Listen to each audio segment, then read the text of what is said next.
Mega-Han of Otome O'clock on the Geeked Out Squad channel here on Twitch.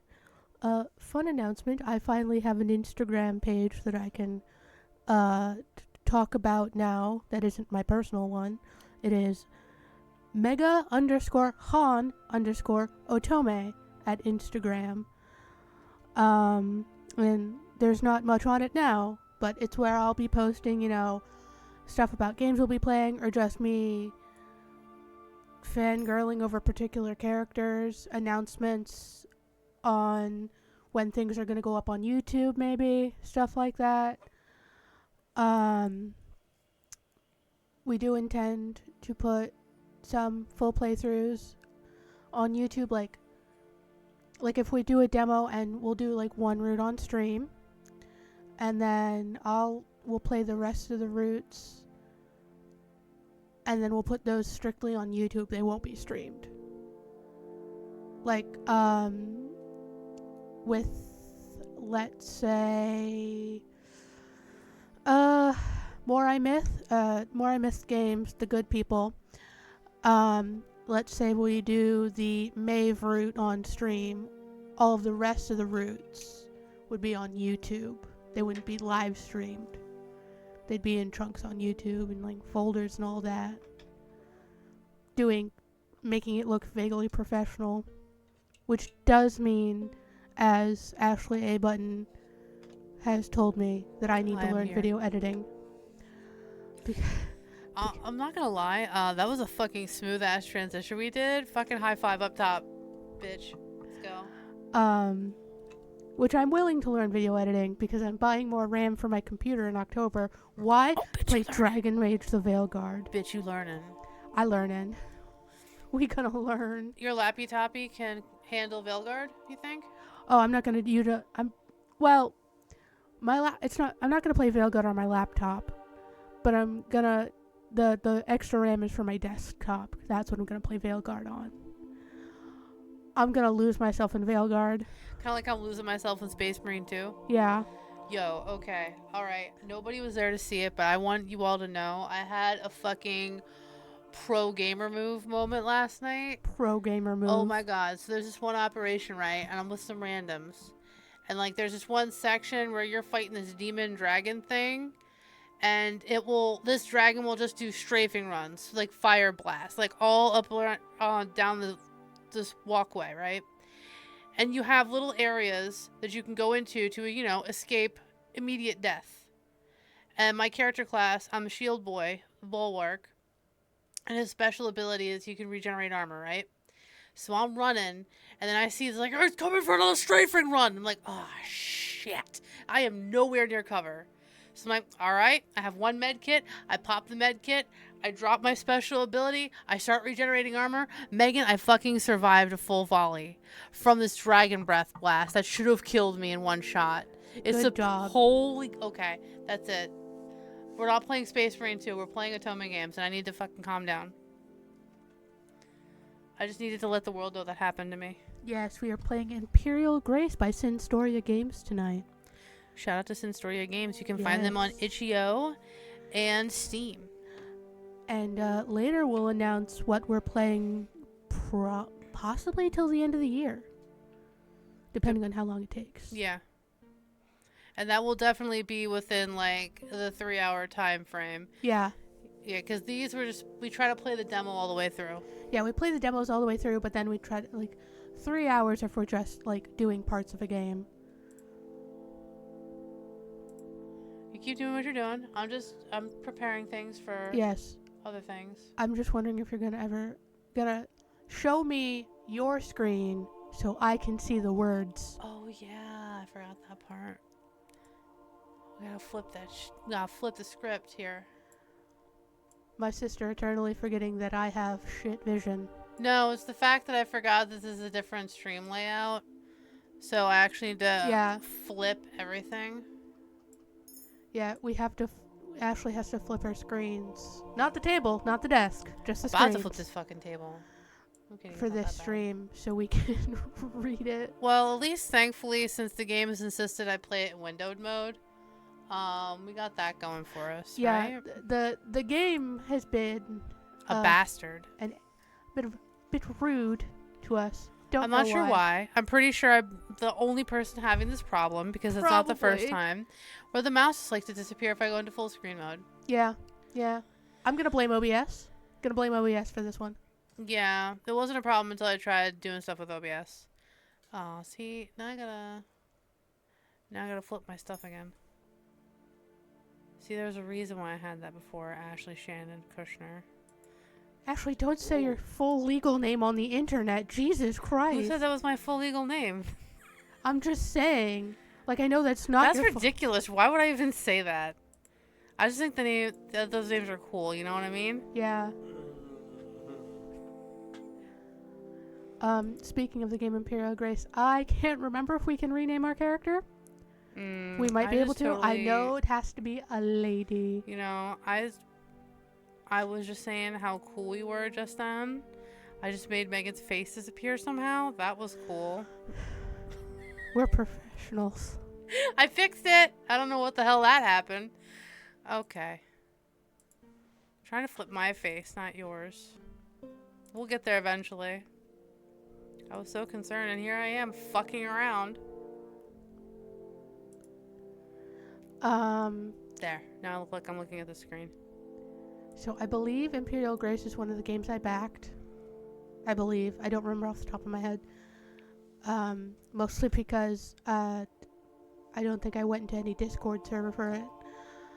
I know you play, obviously, as you can see on your screens, as the Empress of Chaldea. I think we have a half-brother who hates us. Oh, that's nice. I know the love interests are one woman, her name is Asha. There's, I want to say, Alexander, who's the Roman-looking one, who's like our childhood best friend, I think. Okay. And then I want to say Theodore's the one from a different country, and our two countries don't like each other. And then the sort of DLC romance is the Master of Murmurs, who's like our secret Spy Master bro. Spy Master bro. But he's DLC only. We're not getting him in the main game. Okay, so this game is different than the other ones we've played because we get to make our own character. Kind of, sort of. We get to decide what Lydia of Terranfell looks. Ooh, we do get to change her name. Maybe? Click the feather? Ooh. So we've decided this name ahead of time. It's going to be Otto for Otome O'Clock.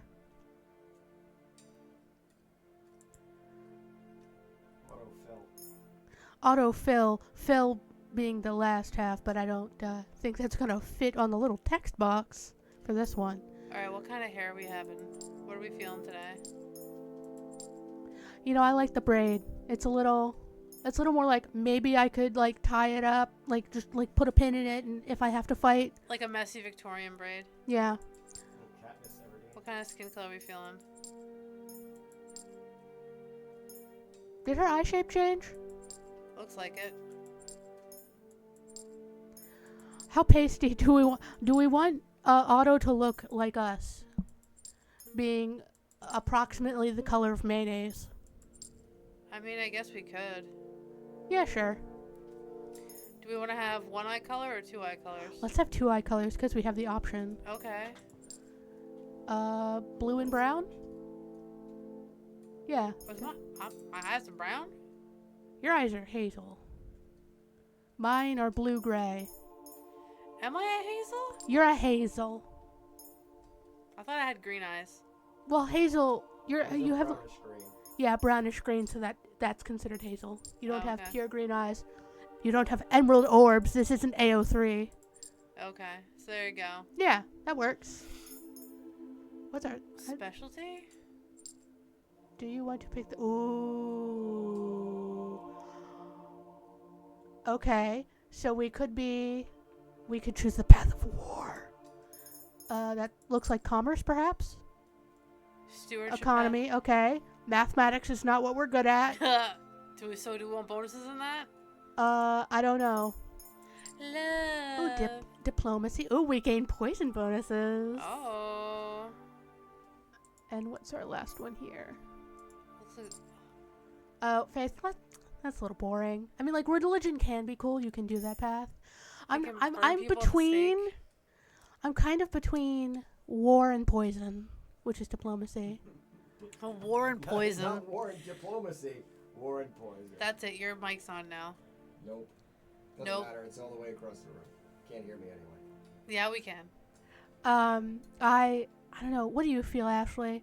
Or do we want to go with mathematics because we're both real bad at mathematics? I mean, how bad do we want to kill people in this game? I'd like to not be the sort of ruler who people want to myrtleize. Alright, I want the peasantry to like us. So, not commerce? Definitely not. I don't think we want to go on the war path. Okay. So, do we want to be diplomatic and poison our enemies? Or do we want to be mercantile? What are you feeling? Let's be mercantile, I guess. Let's do mercantile.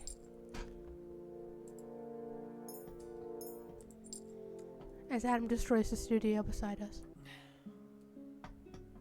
Alright. Oh, who's starting? Do we want to rock, paper, scissors, this? Okay. Rock, paper, scissors, shoot. I Oh, wait. win. Does that mean that you go first? That means I choose. I choose to go first. Okay. That doesn't help if, like, we still have to choose. Fuck. Your Highness, Your Highness. A panicked voice resonated in my dream like an echo. A few moments before I understood that it came from somewhere else and woke up with a jolt, disoriented. The palpable feeling of urgency had immediately brought me to my senses, but it still took me a few seconds to recognize the advisor's voice, as well as the room I was in. Alden, what's going on? Your Highness, I bring terrible news. Your father was assassinated last night. Should we be alternating characters, or do you want to do a couple? No, I think we decided that I do a chunk and then you do a chunk. I was ready to hear just about anything. Managing crises was an important part of royalty, after all. And yet I was completely stunned by the news. My father was dead, at the hands of an assassin, just a few rooms away from me. All the implications from this revelation bounced through my head, drenched in doubt and fear concerning my own security and the future of the realm of Chaldea. I beg your pardon, Your Highness. I did everything I could to save him, but I was too late. This is Alexander. We can smooch his face. Pulling myself out of my lethargy, I looked down on Alexander, who knelt next to the bed, his head bent low, as if the weight of his shame stopped him from getting up. His head is very... He has a whole ass head. He does. I think it's probably also because we can't see his shoulders. Very square. Oh, he is square. Whatever went down, I knew he had nothing to be ashamed of. When I was just a child, I already admired his talents, and they grew steadfast with age and the position of general. His talents. Adam, simmer down back there. His presence here was a relief. I didn't know the assassin's full intentions, but even if they were after me, as long as Alexander was by my side, I didn't have anything to worry about. Don't put yourself down like this. You aren't responsible for what happened. We'll bring the regicide to justice. Still mortified, Alexander stayed on his knees but nodded in approval, convinced by the strength in my voice. On his knees. On his knees. As for me, now that I had said it out loud, I felt... Who needs to simmer down? Hey, we're the talent. You shut back there. I felt that the information had settled in my mind, and I finally accepted it as truth with a full understanding of the situation. My father, Magnus V, Emperor of Chaldea, was dead. Many would have broken down after hearing such news, but for years now I hadn't held an ounce of affection for him. His death was actually good news to me. I don't think we like our dad, Ashley.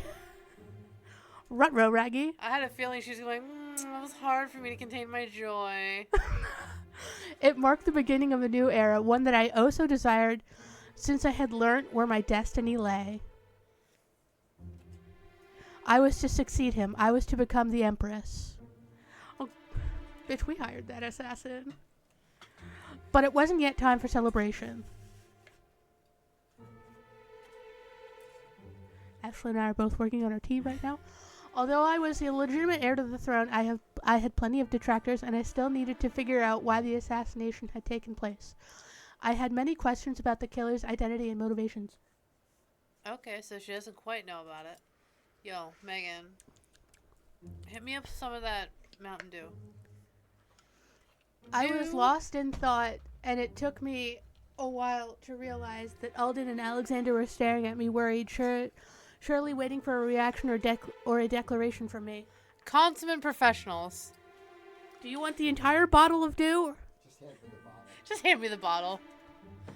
Anything else I can interrupt you with while you're trying to do your voice acting? You can hit the next button. I'm gonna hit you in about 2 seconds. Both had known me since my early childhood. They knew the enmity I felt for the Emperor, and I trusted them enough to set all pretenses aside. And in that moment, we knew the Empress could. She fucked up. But it was perhaps a bit inappropriate to rejoice over my future title while my father's dead corpse was still warm. After taking a deep breath, I threw off my covers and got up, eyeing them. Stay neutral.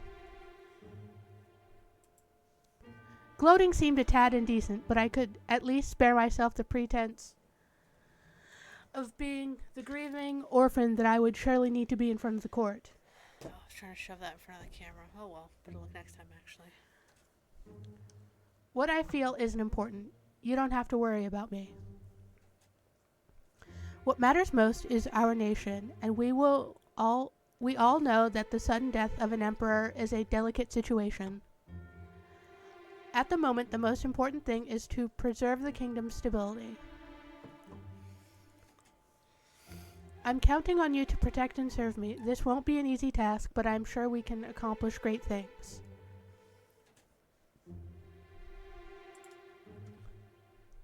This time, Alexander got up, putting his hand on his sheath in a dignified and military posture.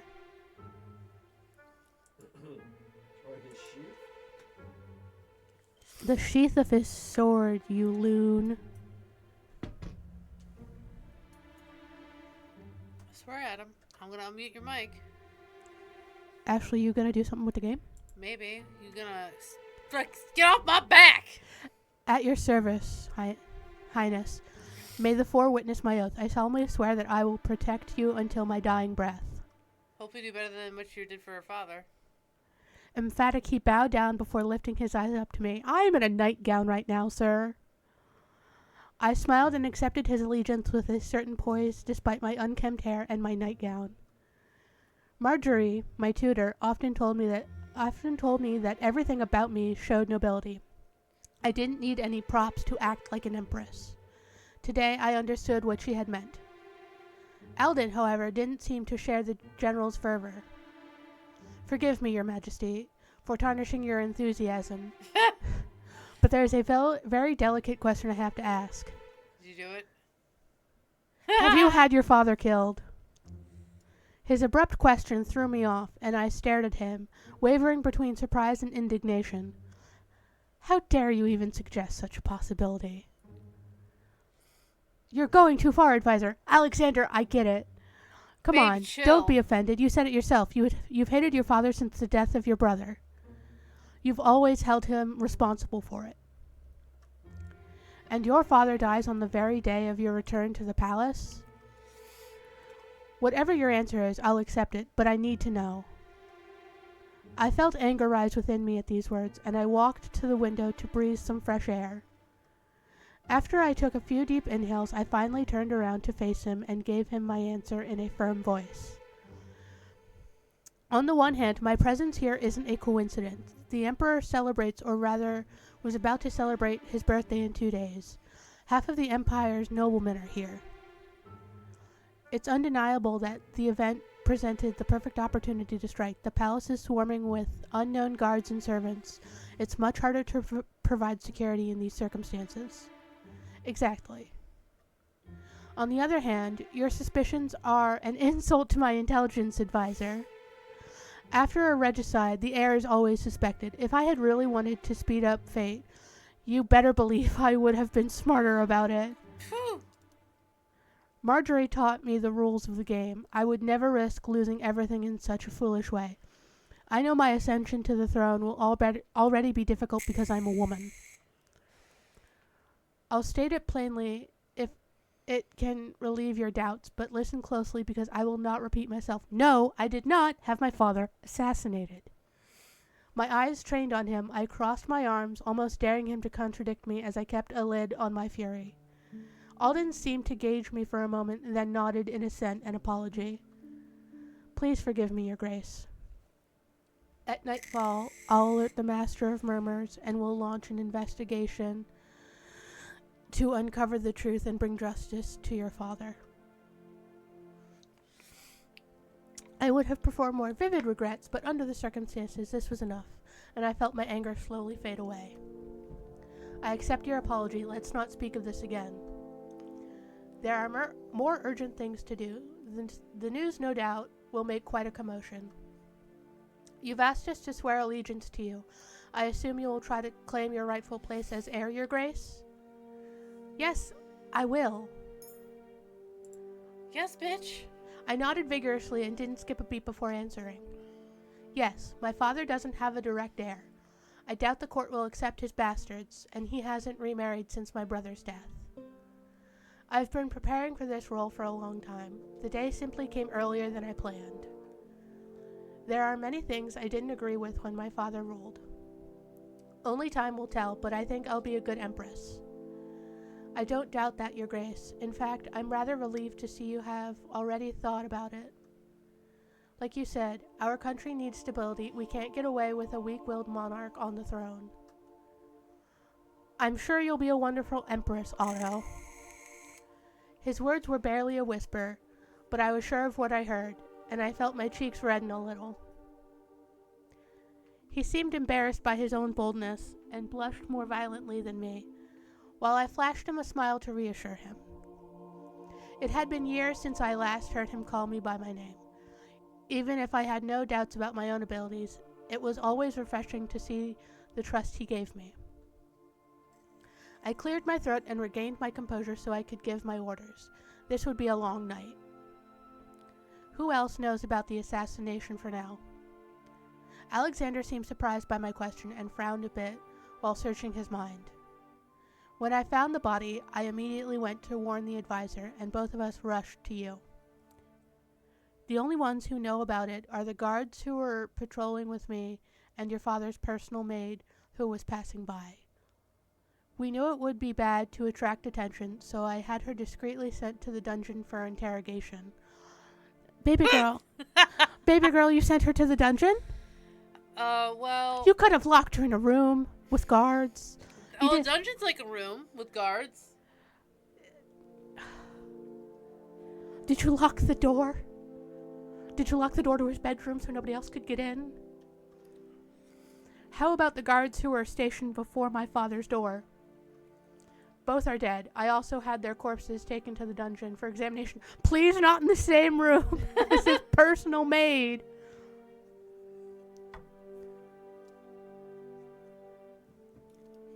So, thank God they secured the corpses in the dungeon. Why? Did you make the maid clean up their blood before... Or just like a massive, just piles upon piles of blood? I paced the room, lost deep in thought. Oh, I have sunglasses here, so it could be like... I don't know. The party was to die for. Oh, yeah! Put your Gojo Satoru glasses down, Ashlee. Listen here. They are Gojo Satoru glasses, aren't they? Shit. You've done well. Now we have to keep it all a secret. It's imperative that no one else hears about it. Your Majesty, this won't be an easy secret to keep. Obviously, we won't be able to do that forever. I only need a few days so I can stay ahead of my detractors. Are we gonna weekend the Bernies and the King? Weekend of Bernie's the King! Just don't weekend at Bernie's too. Alden looked thoughtful for a few moments, then he nodded. I will have to give you this. Weekend at Bernie's 2 was fun because it incorporated voodoo and black magic. A little bit of necromancy. Did they actually bring him back to life in 2? No, they reanimated the corpse. He wasn't brought back to life. They just reanimated the corpse to lead them to the money.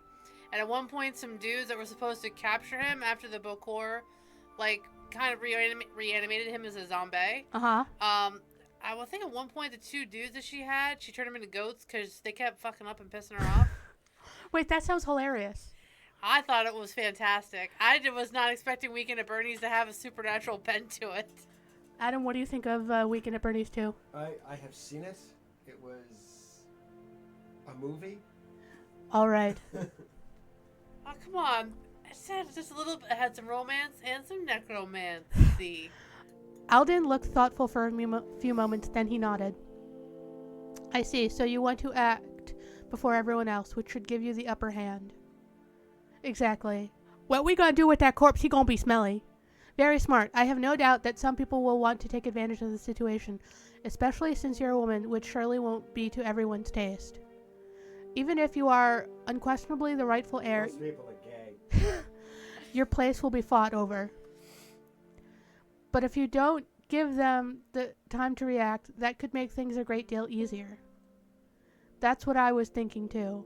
I'd love it if the situation were more straightforward, but this is a little white lie, and the alternative is the chaos of a wildly disputed succession. Alden nodded, and I continued developing the rest of my plan. I mean, it didn't have to be wildly convoluted. You could just inform them, like, listen up. I'm the queen now. Army backs me. You got a problem, I'll fucking cut off your head. But we chose the commerce path, not the war bitch path, so. We chose to cut off as few heads as possible. I know what I said. In the meantime, pretend that His Majesty is not feeling well, and investigate discreetly. You stinking like death in there. I see. I'll order my men to stay silent, and I'll also ensure that they haven't said a word so far. About that, it might be wiser to ensure that they can't talk at all. Damn, how many people are you gonna kill today? Low-grade staff is known for its gossiping, even the guards. My men are trustworthy. They would never disobey. Would you be willing to bet on that if it could jeopardize the plans of your new empress to whom you have only just sworn allegiance? Yeah, okay, Alden is really speaking straight facts right now. He is, but I think we can send them on a little vacation for a couple days. In the dungeon? With the dead bodies. And the maid. Oh, the whole castle's gonna be in the dungeon. Like, where's all the guards? Don't worry about it.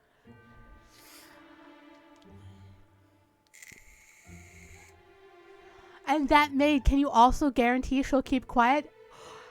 Alden, I know what you're saying is correct, but let's not kill people so quickly.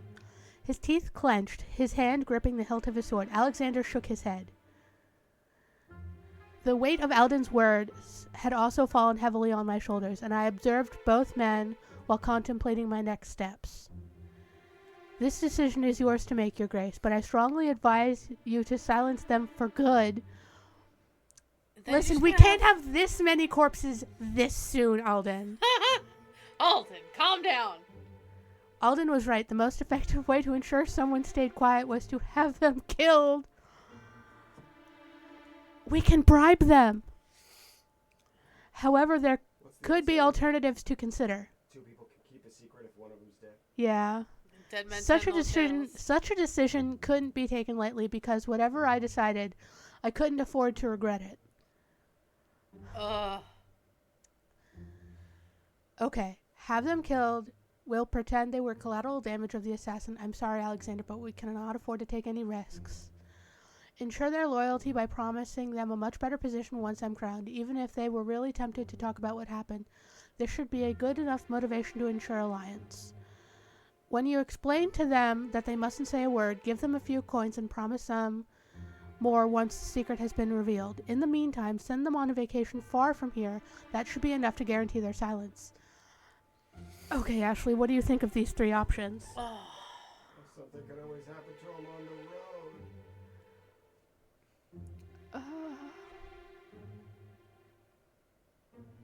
If we give them money now, but if we send them on vacation, it's going to be suspicious if the king's maid goes on vacation without the king.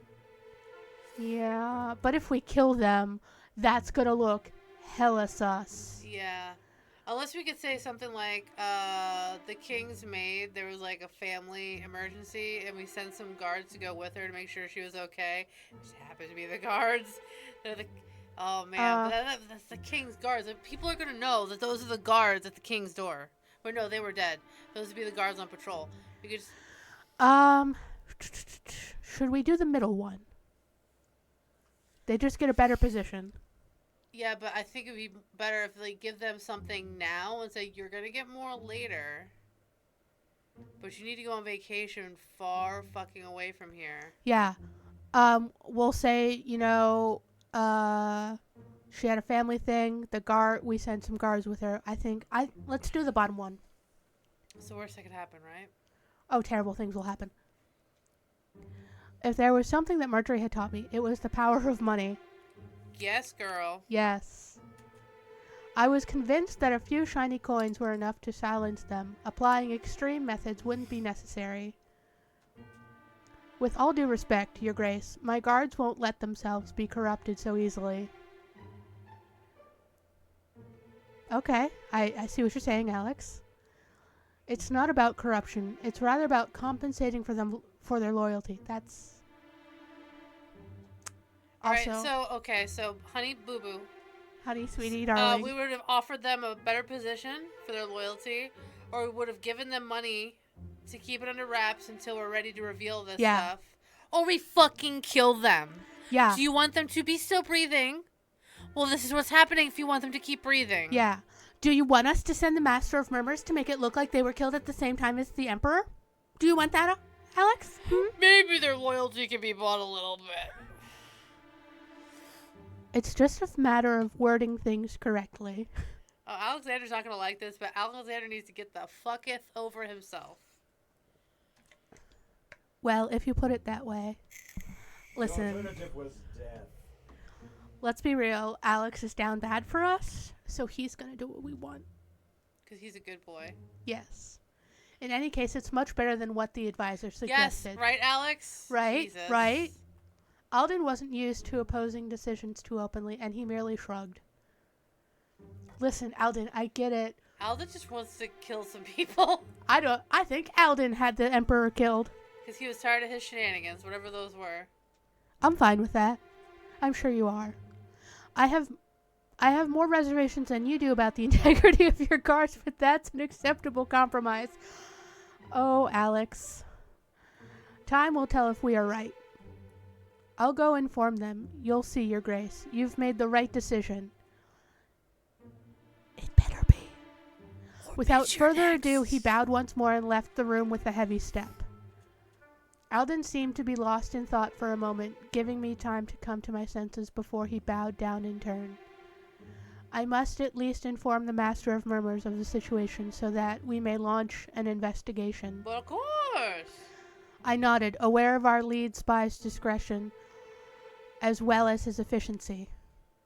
Once that is done, I'll come to you to plan the rest of your ascent. Once more I nodded in approval, glad to be offered a little interlude that would allow me to gather my thoughts. And to dress decently while I was at it. Girl is in a fucking negligee orchestrating all kinds of fucking skullduggery and shenanigans. Yeah. And depending on if it's based on medieval times, their night clothes were just their underwear. After all, even the Which is still more layers than most people wear today. Yeah. After all, even if the coronation hadn't taken place yet, deep within me, I knew it. I felt it. I was the Empress. Motherfucker. Goddamn right. Chapter 1. Oh, is it my turn now? It's your turn now. The Crown. After learning of her father's death, Otto supported her advisors, decided to hide the... Okay, let's try that again. Otto, supported by her advisors, decides to hide the Emperor's assassination by bribing the few servants aware of the events. She hopes that this reprieve will allow her to set the stage in secret so she can obtain the political support necessary to her coronation. I do like that they have that little, this is what you did last chapter. This is what your choices mean. The sun has now been up for a few hours, promising a beautiful day, but I knew I wouldn't be able to appreciate it. Now that the rush of adrenaline from the news had passed, all I had left were doubts on the days to come, which are going to be exhilarating as much as terrifying. I was gambling my future along with Caladia's, and that was a big deal. I had spent the past few hours readying myself and refining the details of my plan to appease my latent nervousness as best as I could, but that didn't help me shake off my main preoccupation, the servants. Like Eldon had said, I had made a risky decision, and I'd been torturing myself for hours wondering if it was worth it. I was tossing and turning. When I heard a knock at the door, I leapt out of my bed and let Eldon in. There, Your Grace. We have followed your orders. I hadn't seen that he was accompanied by the Master of Murmurs, who came in after him. A slight discomfort washed over me. His role inside the palace was vital, but since I was a child, I had been terrified of his hidden face and the mysterious aura that surrounded him. I want to know how much of a child she was when she met them. Yeah, like, were you 7 or 12? Because that's a little creepy. That's a little weird. Like, how long has he been a Master of Murmurs? Is he, like, immortal or something? What's going on here? Oh, this is too much camera on my grill here. There we go. Nevertheless, my discomfort turned into amazement when I saw him remove his hood as if it were nothing and turn to face me. Well, bitch, you're the Empress now. Oh, hello, sir. Well, okay. My brain had pictured the worst for years, and it was very unsettling to finally be able to put a face to that man. I realized he wasn't as monstrous as I had imagined. In fact, I was so shocked that it made me forget the reason for my visitor's presence, which it seemed to greatly amuse the Master of Murmurs. Is there a problem, Your Grace? Oh, it's just, I didn't know that you could show your face.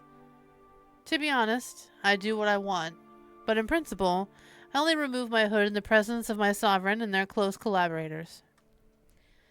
Though I like to entertain the mystery and anonymity that comes with the job, it would be far too dangerous for me to never reveal my face. Some people might use that to assert my identity. I see. Though it was disconcerting, it was also rather reassuring to see that a man as important as the Master of Murmurs already acknowledged me as his sovereign. Alden cleared his throat to recall me to my duty, and I suddenly remembered the reason for the two men's presence, which immediately made my anxiety flare up. To keep myself from staring at the master spy, I faced the advisor and fully focused on him. Did everything go well? My anxiety must have been conspicuous, even if I was doing my best to put on a confident expression. Conspicuous. Conspicuous. The servants seemed convinced by your offer. They left the palace without complaining, so I suppose we can count that as a win. I mean, bitch, we got him a vacation. Despite all that, it's still a bit early to be sure of anything. I gave the Master of Murmurs and Alexander the task of keeping a close eye on the situation. The Master of Murmurs slowly nodded in assent. We'll know more tomorrow, but for the time being, there's nothing more to report. I lifted my eyes to meet my advisors and flashed an Eldon a reassuring smile. Clearly, he read my emotions better than I had thought, and couldn't allow myself to visibly waver at such a critical time. I know that, and what's done is done. Now we must focus on the future. Bring the High Priest to the council room. I need him to contact the Quadrator. Okay. Robert is a pious man. Are you sure it's a good idea to confide in him? Everyone likes to think the devout never lie, but one doesn't obtain a place like his without cheating a little. Correct. I admit that the idea of lying to him came to me for a fleeting moment, but to fool him would be a complex task, and I'll be needing his support when the time comes. The people put great stock in men of faith. Very well, Your Majesty. Will that be all? Yes, thank you. Is this where we switched back to you, Megan? No, you're still in chapter 1. You summoned me, Your Grace? Yes. Thank you for coming, Robert. I gestured for him to sit down while I settled behind my father's imposing desk. Like I had predicted, my behavior made him lift a curious brow, but I pretended not to notice it. I won't beat around the bush. My father, the Emperor, died during the night. Clearly, we had done a pretty good job at keeping that a secret, since the shock on his face seemed genuine. What? But how? And why am I just learning about it now? I need to pray for his soul. I tried to appease him with a wave of my hand, inviting him to sit back down since he looked like he was about to get up. He was murdered. For the time being, we're keeping his death a secret so we can investigate without causing any sort of panic. It was the Master of Murmur's idea. He's convinced he'll be able to find the assassin more easily this way. Drowning in information, the high priest slumped into his chair and took in my half-truths while I assumed a saddened expression. It truly is a tragic situation. Keeping quiet and hiding my mourning is a very hard task for me. God, I love. Girl, you laying it on thick. I know it's a lot to ask of you, but you need to keep this a secret. I want to do everything in my power to uncover the murderer, especially since I'm scared he could come after me. Manipulate that man, girl. Get it. Gaslight, gatekeep, girl boss. The 3 Gs. 3 Gs. Once more, I was quite proud of the quivers in my voice, and my acting seemed to be effective since I saw a spark. Worried about my place in the organization. Since I saw a spark of compassion light up in his eyes. I understand now why the general was guarding your door like a common soldier. God damn it, Alexander. Like, I get it, but broski. With a closed expression on my face, I nodded, searching for the right words. The first and main reason I've summoned you here is so that I could confide in you and ask you to pray for my departed father's soul. Girl! Of course, Your Majesty. I'll lock myself up in the great temple and dedicate myself to the task. My face still sad. I gave him a tight, grateful smile, but inside I felt relieved. His prayers should be keeping him busy enough that he wouldn't be tempted to reveal everything. Now I can move on to the true reason of his presence here. But before that, this saddens me, but I have another favor to ask of you. Of course, Your Grace. What is it? He's just fucking beside himself right now. Well, Alden and I are afraid that all the upstarts across the kingdom will rush to the castle and try to usurp the throne as soon as my father's death is made public. In their greed, many forget that my line sits on the throne by the grace of the Four, so I'd like to send a letter to the Quadrator and have him support my coronation as well as reaffirm my legitimacy. Once more he stayed silent, and I tried to hide my worry behind a veil of sadness. This is what I've been looking for in a female main character who can dress like... Girl boss her way into... Yes. Girl boss her way into our hearts. I hated that my plans depended on a single person, but didn't have a choice. Only kings and high priests could hope to have quickly reached the ultimate leader of the cardinals, and I technically wasn't a queen yet. I understand. Yes, you're Magnus V's only legitimate child. I don't know why the fuck I had trouble with that word. The throne should be yours. That said, I don't know if the Quadrator will approve of those plans since you're a woman. And an unwed one at that. Well, bitch, I will find myself a husband or wife. Fuck you. I felt my body tense up at his words, and it took all I had to conceal how irritated I was by this reminder. I knew I'd be told such things. I had mentally prepared myself for it, but obviously it hadn't been enough. It's an issue, yes, and I'll do my best to find a fitting king quickly, but you'll agree that I cannot entrust the throne of Calidia to just anyone. I have plenty of suitors, but I need some time to study each and every one of them. That's not something that can just be done in a couple of days or even weeks. In the meantime, we do need someone to lead the country and make sure it doesn't sink into chaos. And if a regent were to be appointed, I'm afraid he might refuse to give the throne back to me and my husband, which would lead the whole country into a bloodbath. No one wants to see another era of murderous plots, like during Magnus III's time. You're right, Your Grace. We cannot let such tragedy befall us. I'll go write a letter to the Quadrator right away to express support for your coronation and explain our situation. Hook, line, and sinker. Satisfied, I let out a sigh of relief. I thank you for your support, High Priest Robert. It means a lot to me.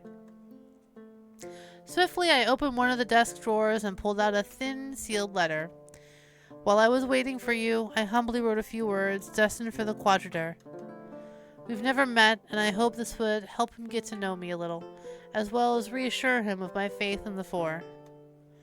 I was thinking that perhaps you would be so kind as to add it to your own correspondence. Once more, he seemed to be caught off guard, but he smiled instantly and enthusiastically. Of course, Your Majesty. It's a great idea. Relieved, I gave him the letter in question, while thanking him once more for his support and his help in these unprecedented times. I only hoped he didn't have the audacity to break the seal, because even if it did contain a few cliches on my virtues, the letter mostly made promises that could actually motivate the Quadrator. Money, money, money. Make it rain, bitch. Make it rain, bitch. Ooh, do we want to blackmail him or give him some cashola? I feel like cashola's the way to go. Yeah, I wouldn't push him on blackmail because that would just make him You want money Yeah. going fearful. out or money coming in? Well, if we... You gotta spend a little to make a little. Yeah. And if we blackmail him, that might just give him more... A reason to get rid of us. Yeah. Yeah, let's give him money.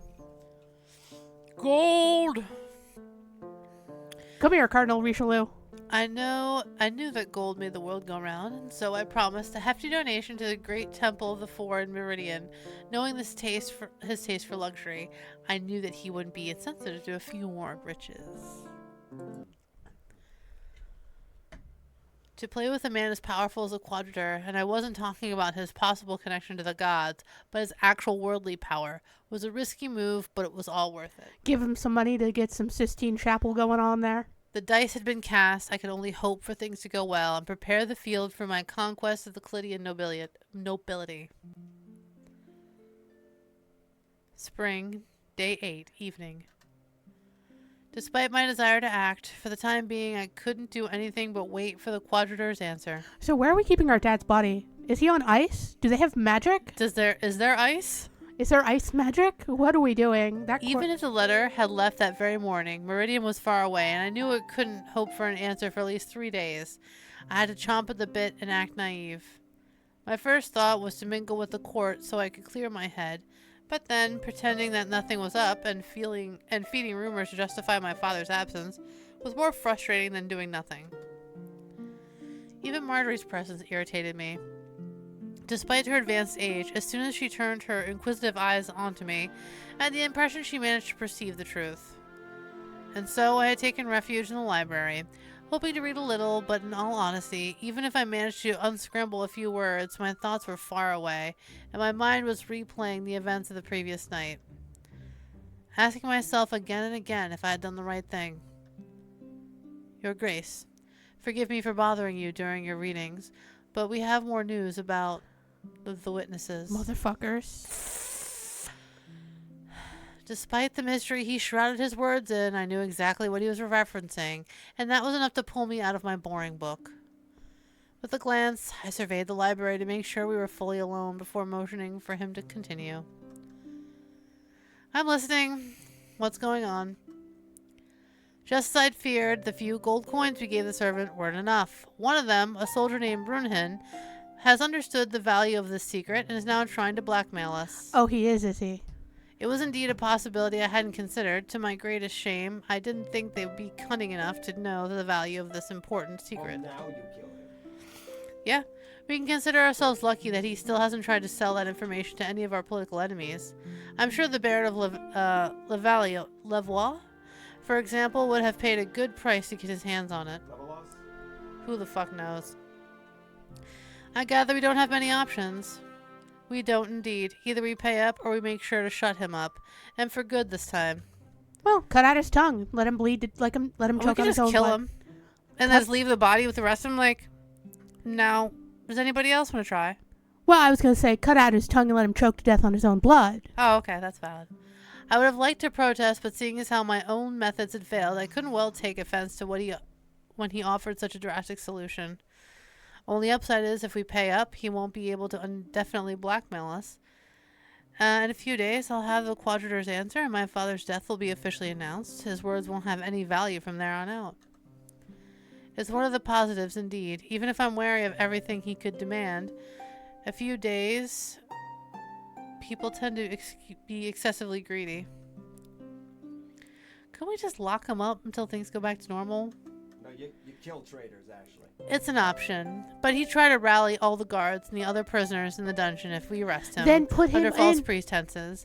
And if we're to kidnap him when we release him, I doubt we'd be great optics for him. Yeah, It'll just be great optics for us. kill Just him. kill him. He got robbed. When he laid it out like that, in fairness, it was obviously a bad idea. Only my first two options remained, and none of them really appealed to me. Is he asking a lot? Like I said, he's understood the worth of the secret, but fortunately for us, he's not used to the same order of magnitude we are. The sum he requests is still reasonable. But once again, I would advise you against it. Showing weakness at this stage could turn out to be fatal in the long run. Sighing, I took the time Don't we to have a think tower about we my can lock him decision in? before sharing it. I'm ready to kill his ass. Let's see here. No more money. He had his chance. Either one or three.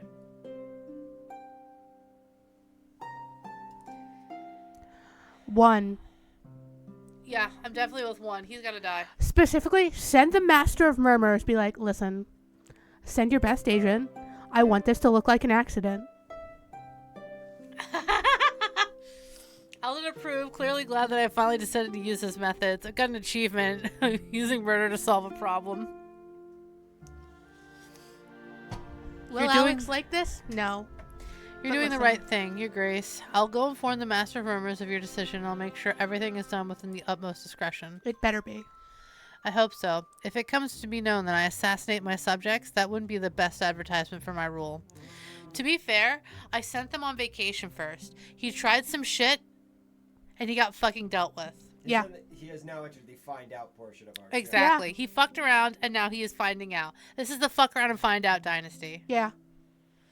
Worry not. Consider this problem solved. Thank you, Alden. Alden, you are a fucking treasure.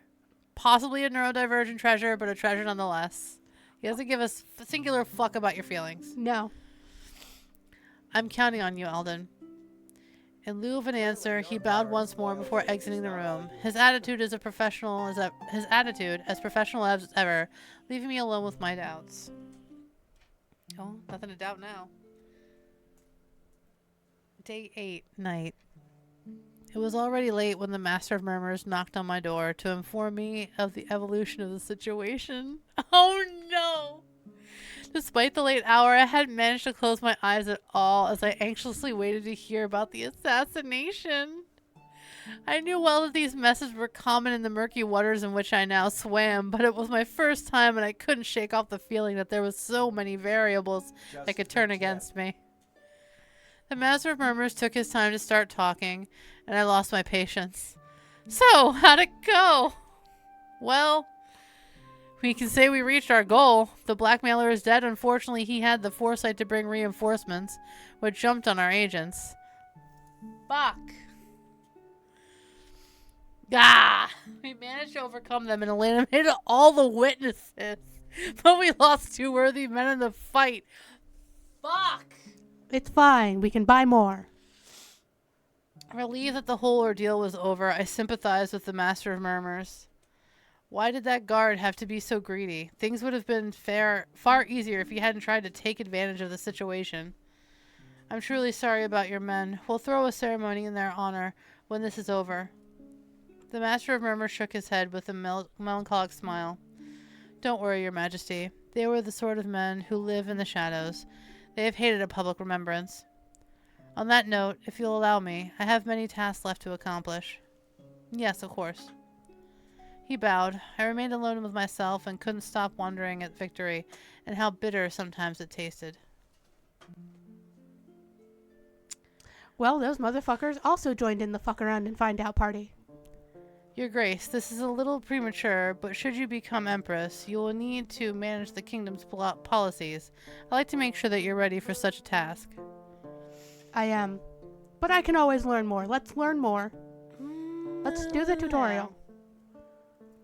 As you already know, the kingdom's policies influence how your subjects, noble or otherwise, view you. but also what resources will be available to us. You can set tax rates for the people and the nobility. As you may have guessed, the higher they are, the less happy the people will be, but the faster the coffers will fill up. But there are many other things, much more subtle, for example, that you can decide how open to trade our borders should be, or which sectors of the economy you'd like to focus on. Jesus Christ! Are we I'm playing prepared. Civilization 5? Is Yes. it Civilization Otome? Yes. We must also consider how to protect ourselves from our neighbors, especially bearing in mind Vargas's warlike inclinations, but maintaining an army is very, very expensive. As such, investing in diplomacy may offer better results in the long run. Yes. And finally, we have to manage the cardinals. Their influence on the people is immense, and they have infrastructures all over the nation. Offerings made to them are never wasted. Yes. We've set up regular periods of time during which to collect earnings, but there will be a short delay before the consequences of any changes you make can be seen. The story alternates with the phases of gameplay, which are triggered in between two scenes. During these phases, you'll be able to, among other things, to modify your kingdom's general policies. Gains will be distributed at the end of the gameplay phase. Is that clearer now? I guess. Yes. No, I got Why this. not? Sure, why not? Yes, even if it's all very theoretical. That's true, but the best way to approach the subject in a more concrete manner is to look into it yourself. Even if I'll only be doing this work after my coronation, may I try my hand at it now? I'm sure there are things that I'd like to change in my father's policies. That sounds most excellent to me. Okay. Let's see what we got. Crafts, resources. Exploitation of raw resources. That's +1 money. Plus resources. Army. We want to maintain the army, definitely.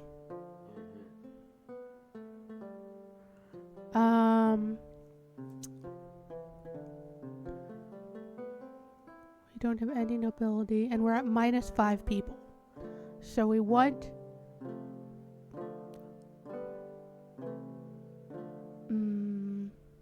We're at -5 people currently. Yes. Small taxes are levied on products traded between countries. That's fine. Offerings. We don't have the money to give that much.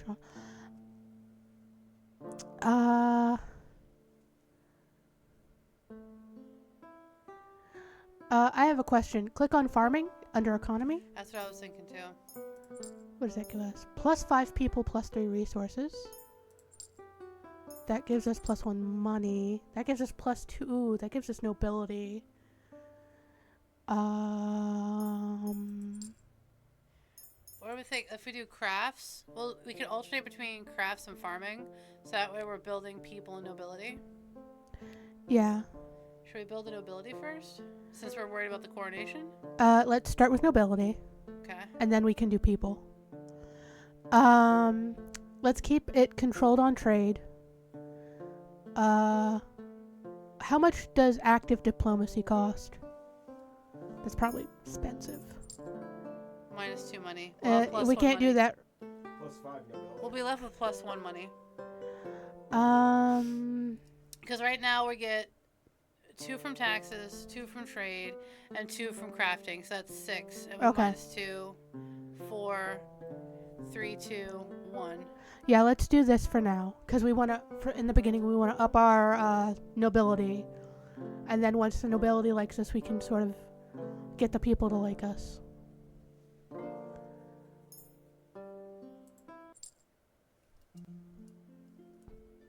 Okay, it's been a few days.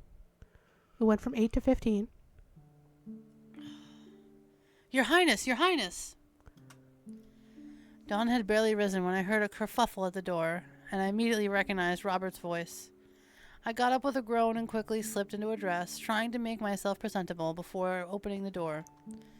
High Priest, what's going on?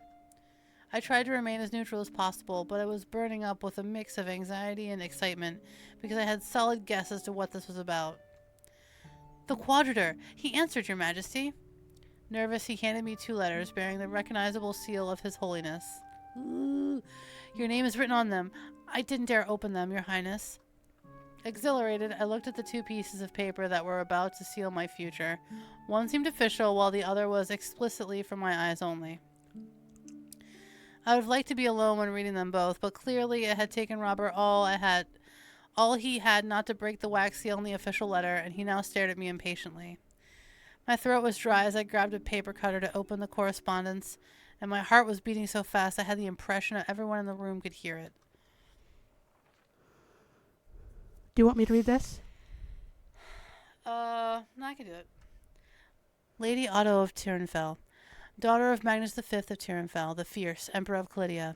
The 4 have spoken and have recognized you as legitimate heir of the crown of Calydia. Oh! By virtue of your blood, despite your gender. By this decree, I convey the word of the gods. May your governance be respected by all the just and the pious. May your rule prosper and never stray from the 4th faith. Oh, don't worry, honey. It won't stray. I'll make sure to go to the temple. You know what? Let's build a Religiously. Religiously. I was shaking so hard I felt my legs give in, and I had to sit on my bed so I didn't fall over. I had done everything in my power to make this moment happen, but now that it was upon me, I was engulfed by all the emotions I had accumulated in the past week. Robert seemed to understand me, and he bowed to leave me a few long seconds so I could take in the Quadrator's words. Finally, he spoke up. That's marvelous, Your Majesty. I know the 4 would acknowledge your legitimacy. Almost timidly, I nodded and tried to recover my usual composure.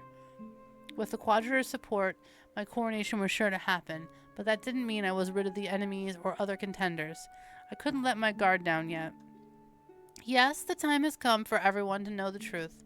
Gather the nobles in the castle at dawn and prepare the pigeons. Prepare the pigeons! Prepare the pigeons! He nodded, a grave expression on his face. Yes, we can't wait any longer. The secret of your father's death couldn't have been kept indefinitely. In any case, it was true that his absence had been long going on for a while, and a possible illness worried people just as much as a possible death. It was fortunate that these letters hadn't taken too long to arrive. I'll be there. I need to finish getting ready. I think it took a week. If it was the 8th and now it's the 15th, that would be 7 days. Of course, Your Majesty. I'll have the bells rung, but at such an early time, I don't suppose we can gather everyone in less than an hour. I approved with a polite nod, and soon as I watched him leave and close the door. Finally, on my own, I collapsed onto the bed and let myself gloat. I whooped in pure childish joy as I read the Quadrator's letter over and over again. Read the other one. I need to know how much money this motherfucker wants. Oh my god. I know that I had plenty of challenges ahead of me, but this was my first victory against traditions, and I intended to savor it for as long as I could. Only after a few long minutes had passed did I decide to open the second letter, which was addressed to me personally. And listen, motherfucker, if you have like a cousin, I'm not marrying them. Let's get that out of the way Unless right they're now. hot. It depends. Are they boyfriend shaped? Whoa. Lady Otto of Tyrnfell, thank you for your generous donations to Meridian's great temple. Please know that I never forget my friends. I'm sure we'll get along marvelously. Vermeer, Quadrator, by the grace Don't of the worry, 4. we'll be besties. Bestie, bestie, bestie, bestie. And if one day when Robert happens to retire, I'll definitely listen to you on decision making for who should become, royal faith person. What's it? Happy with my decision, I sighed and carefully put the letter away into my desk.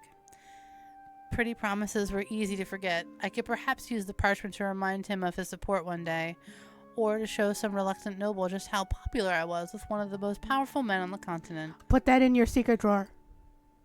And then put that inside another secret drawer. In any case, I believe that my actions had managed to sway him, and I was quite proud of that. Now it was the court I had to sway, and I knew this wasn't going to be an easy task. This is why we pumped a bunch of stuff into nobility. Day 18 Yes. afternoon. I'm fucking invested now. Oh, is this Marjorie? Make sure not to overexert yourself, Otto. You are spending your days locked up in this office. You should get out a bit to clear your head. Come take a walk with this old lady. I let the door open, and although I hadn't heard Marjorie come over to me, I wasn't surprised, since her perfume, which she applied too liberally, had filled the room. I almost felt nostalgic for a moment.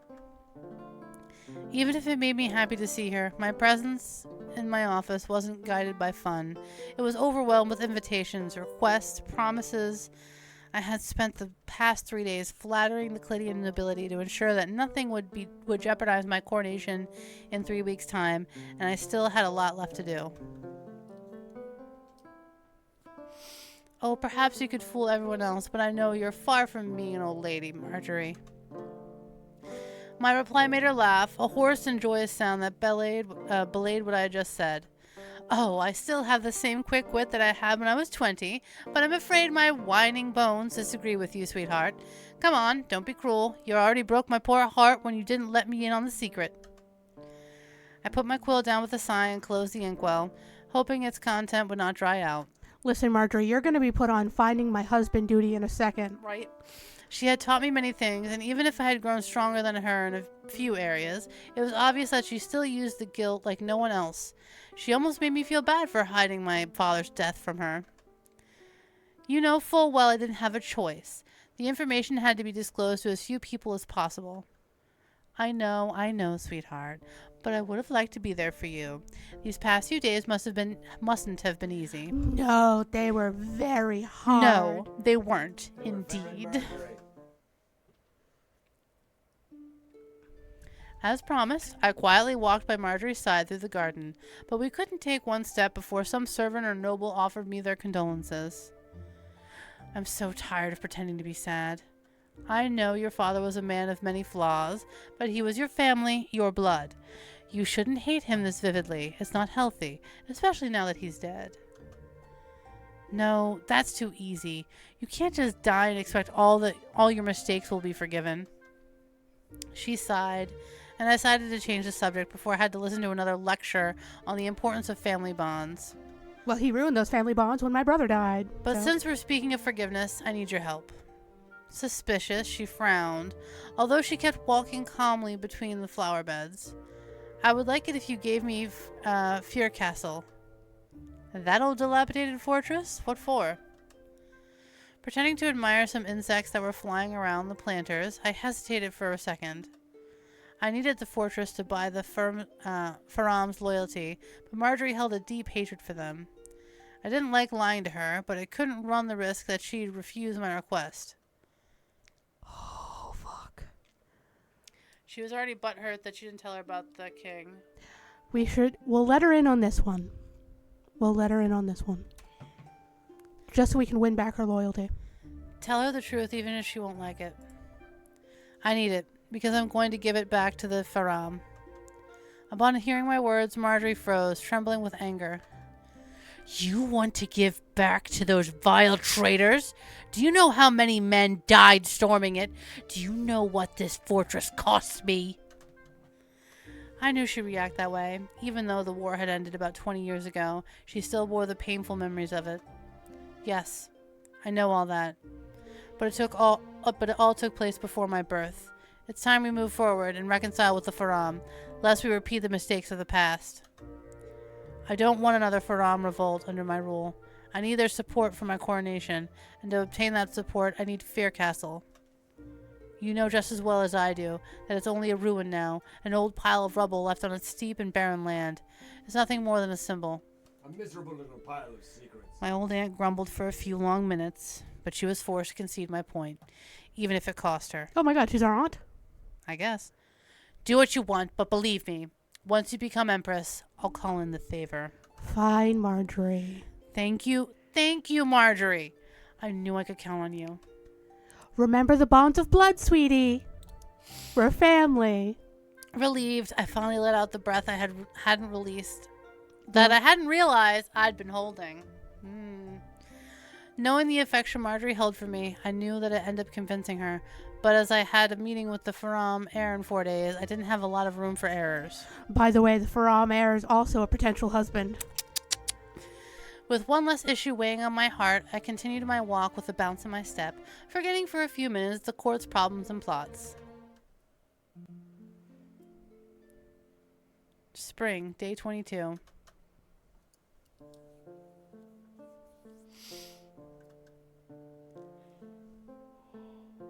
This was my first time ever meeting Theodora Faram. I had heard him described as a cold and distant man, but I still didn't expect him to be so glacial. Oh, welcome to romance option number 2. Ooh, swarthy. I waited for him to deign reply to my greeting as courtesy demanded, but the silence between us was deafening. He only stood there, staring at me, impassive, without so much as an even good morning or nice to meet you, while I had to keep smiling not to lose face. I had better things to do than engage in a staring contest. Consequently, I swallowed my pride and gestured to one of the chairs around the staff table, where a large map of Calidia had been laid out. I imagine you must be tired of such a long trip. Please sit down. I thought he was going to stay standing there, but he did finally sit down without another word, while he took a seat not too far from him. Like I said in my letter, I'd like for the Tyrnfell and the Faram to reconcile. The tensions between our two families have lasted long enough, and I imagine your sudden desire to make peace has nothing to do with your upcoming coronation. The Montelent are eating out of your hand, but the Voldur will never support a woman, which means you very much need us. Coming as he was from a lineage with somewhat barbaric reputation, he had done a fair bit of clever analysis of the situation, but I didn't let that stop me. Very much need is a bit strong. Should I remind you that I have the support of the cardinals? The people will follow me. That said, I do wish for my coronation to go as smoothly as possible, and the rest of my rule as well. I'd like to avoid bloodshed if at all possible, and I fear that the ancestral enmity between our two families might lead us to just that. Neither you nor I were born when the Faram revolt took place. It is up to us to decide if we want to repeat this cycle of conflict, or if we want to build something new. He took on a thoughtful expression and observed me with a renewed interest. It's easy for you to forget. You're on the side of the victors. You have been rehashing your resentment for 20 years. Precisely. Wouldn't it be easier for you to forget as well, especially if it's been haunting you for that long? Even if we were inclined to consider your offer of reconciliation, how could we trust you? I won't give you a history lesson, but that revolt didn't happen for nothing. He was following me exactly where I was leaning, and it took me some effort to repress a smile and keep a businesslike countenance. Firstly, I'm not the same person as my father or my grandfather. It's unfair to distrust me as a result of their actions. And secondly, I'm ready to make a gesture of goodwill, if the Faram are ready to make one as well. I'm listening. If you openly support my ascent to the throne, I'm ready to return to your family the Fear Castle Citadel and the lands that go with it. This time I savored the true surprise in his eyes when I handed him the deed that had taken the time to prepare. As you know, it was confiscated after the revolt, since it's located at a strategic crossroads between Tyrnfell and Montlit. I thought it would be a strong gesture to return it to you, but also quite a symbol of trust. After glancing over the signed pledge, Theodore looked at me once more, with defiance this time. There's no doubt that my family will appreciate the gesture.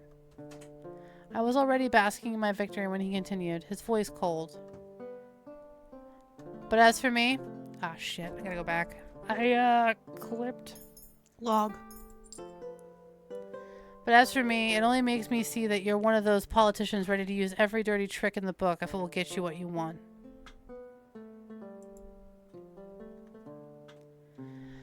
I had been warned that you're the rightful heir of that snake who used to lead the Montliet, but now I'm seeing it with my own eyes. So yes, indeed, we will accept your offer and support your coronation, because unlike you, we stick to our word. But you should know you're not fooling me. I'll remain at the palace to make sure you don't stab us in the back as soon as you've achieved your goals. In the end, his analysis of the situation, or indeed of my character, wasn't as clever as I had thought. I was ambitious, there was no denying that. I wasn't shy about it either, but my desire to make peace was just as sincere. Stay at the castle if you wish. Dukes are welcome here at any time, but you'll get eaten alive by the court if you always speak to your mind so plainly, my lord. He shrugged condescendingly before getting up. I see both sides of this. Yeah. And, I'm perfectly fine with him being a bit of a dick to us. Yeah. We literally just met. Oh, I'm very capable of defending myself, Majesty. I just chose not to use the same venom as you do. That doesn't mean I don't know how to protect myself from its sting. Mongoose and a cobra. No one liked being called a snake, but even if it wasn't unpleasant to be treated with such hostility by someone to whom I had never done anything, I'd gotten what he wanted. I've gotten what I'd wanted. I didn't wish to risk making him change his mind by starting an argument. Time will tell. I do hope you'll change your mind about me, but as long as the Faram uphold their end of the bargain, you're free to think whatever you like. Don't say that as if you were doing me a favor, Your Grace. Even empresses don't have dominion over other people's thoughts. I'm not trying to, my dude.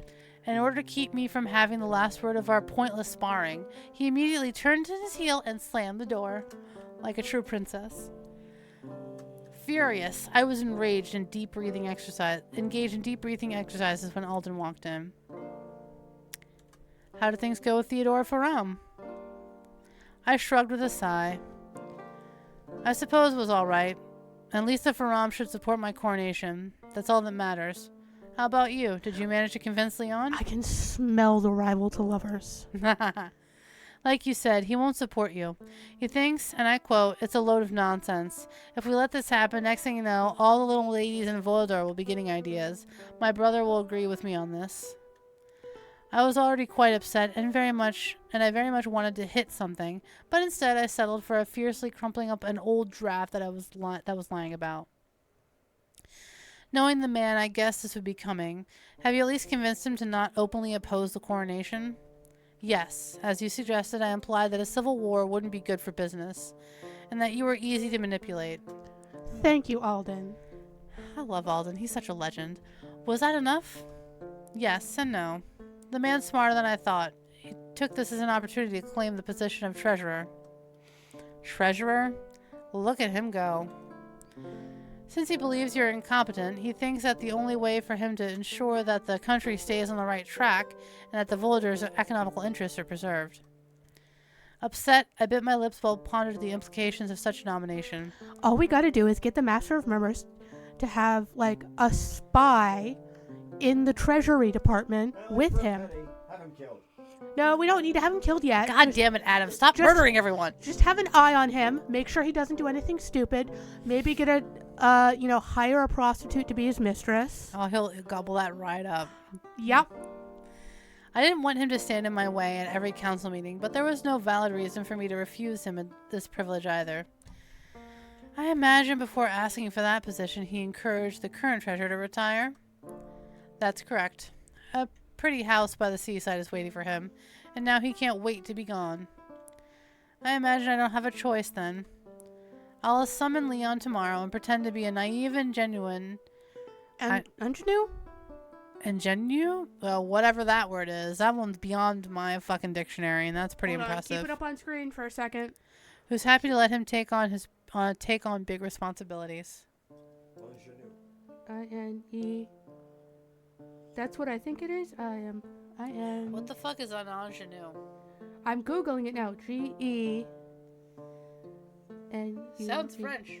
It's probably... Well, the creator's French, so... An ingenue, naive, innocent, or inexperienced young woman. It is from a French word meaning native or inborn. Like inbred? So, I think just sort of... So naive was redundant. Kind of, yes. That's probably for people who didn't know what that word meant. I only know what it means because I have watched the Phantom of the Opera movie, and that word is in there. I sighed heavily, and Alden took a step towards me, his expression worried. Are you sure you'll manage? Manage?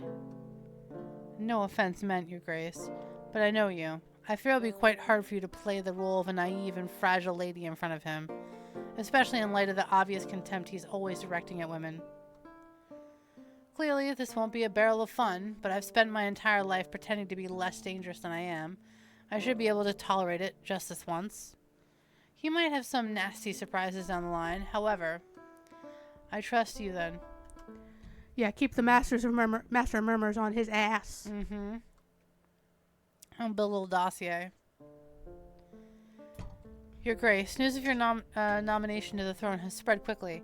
We've received a letter addressed to you from the Queen Maeva of Assyria. My respects, Empress of Clydia. Ooh, she's starting like that. I wish to write you so I could congratulate you on your recent nomination to the throne, as well as offer my condolences for your father's death. Assuming power is a heavy responsibility, but I have been told that you are very capable, and I know that Clydia is in good hands. Clydia and Assyria have always maintained a solid diplomatic relations. I hope that they will continue, nay prosper under your rule. Up until now, the matriarchs have always been opposed to non-commercial negotiations, but your nomination has made them curious. We dare to believe that in your presence, my emissaries and myself will cease to be subjected to the patronizing condescension that your predecessors invariably displayed, and that made my country's past rulers so wary of further interactions. We can girl boss together. Let's go! Brunch it up, bitch! Oh my god. The gods whisper to me that your ascension to the throne signals the dawn of a new era for the continent. Therefore, I wish to support you as much as I can. With the matriarch's assent, I have decided to mandate an emissary, whose role will be to liaise between our two nations. Her name is Asha Izabis. She's an exceptional woman who, I hope, will be welcomed into your palace as she deserves. And our third romance option. Ding, ding, ding, ding, ding. With all my sympathy, Maeva, Queen of Assyria. Yes. Let's girl boss our way to the fucking That's throne. wonderful news. I need as many allies as possible during my rule. Indeed, diplomacy is a delicate art, but it's fundamental for Clydia's prosperity. You'll need to woo the neighboring countries and ensure their goodwill towards us. But we'll talk about that later. For now, we have a coronation to organize. What did I just miss? Diplomacy isn't in the demo yet. Oh, okay.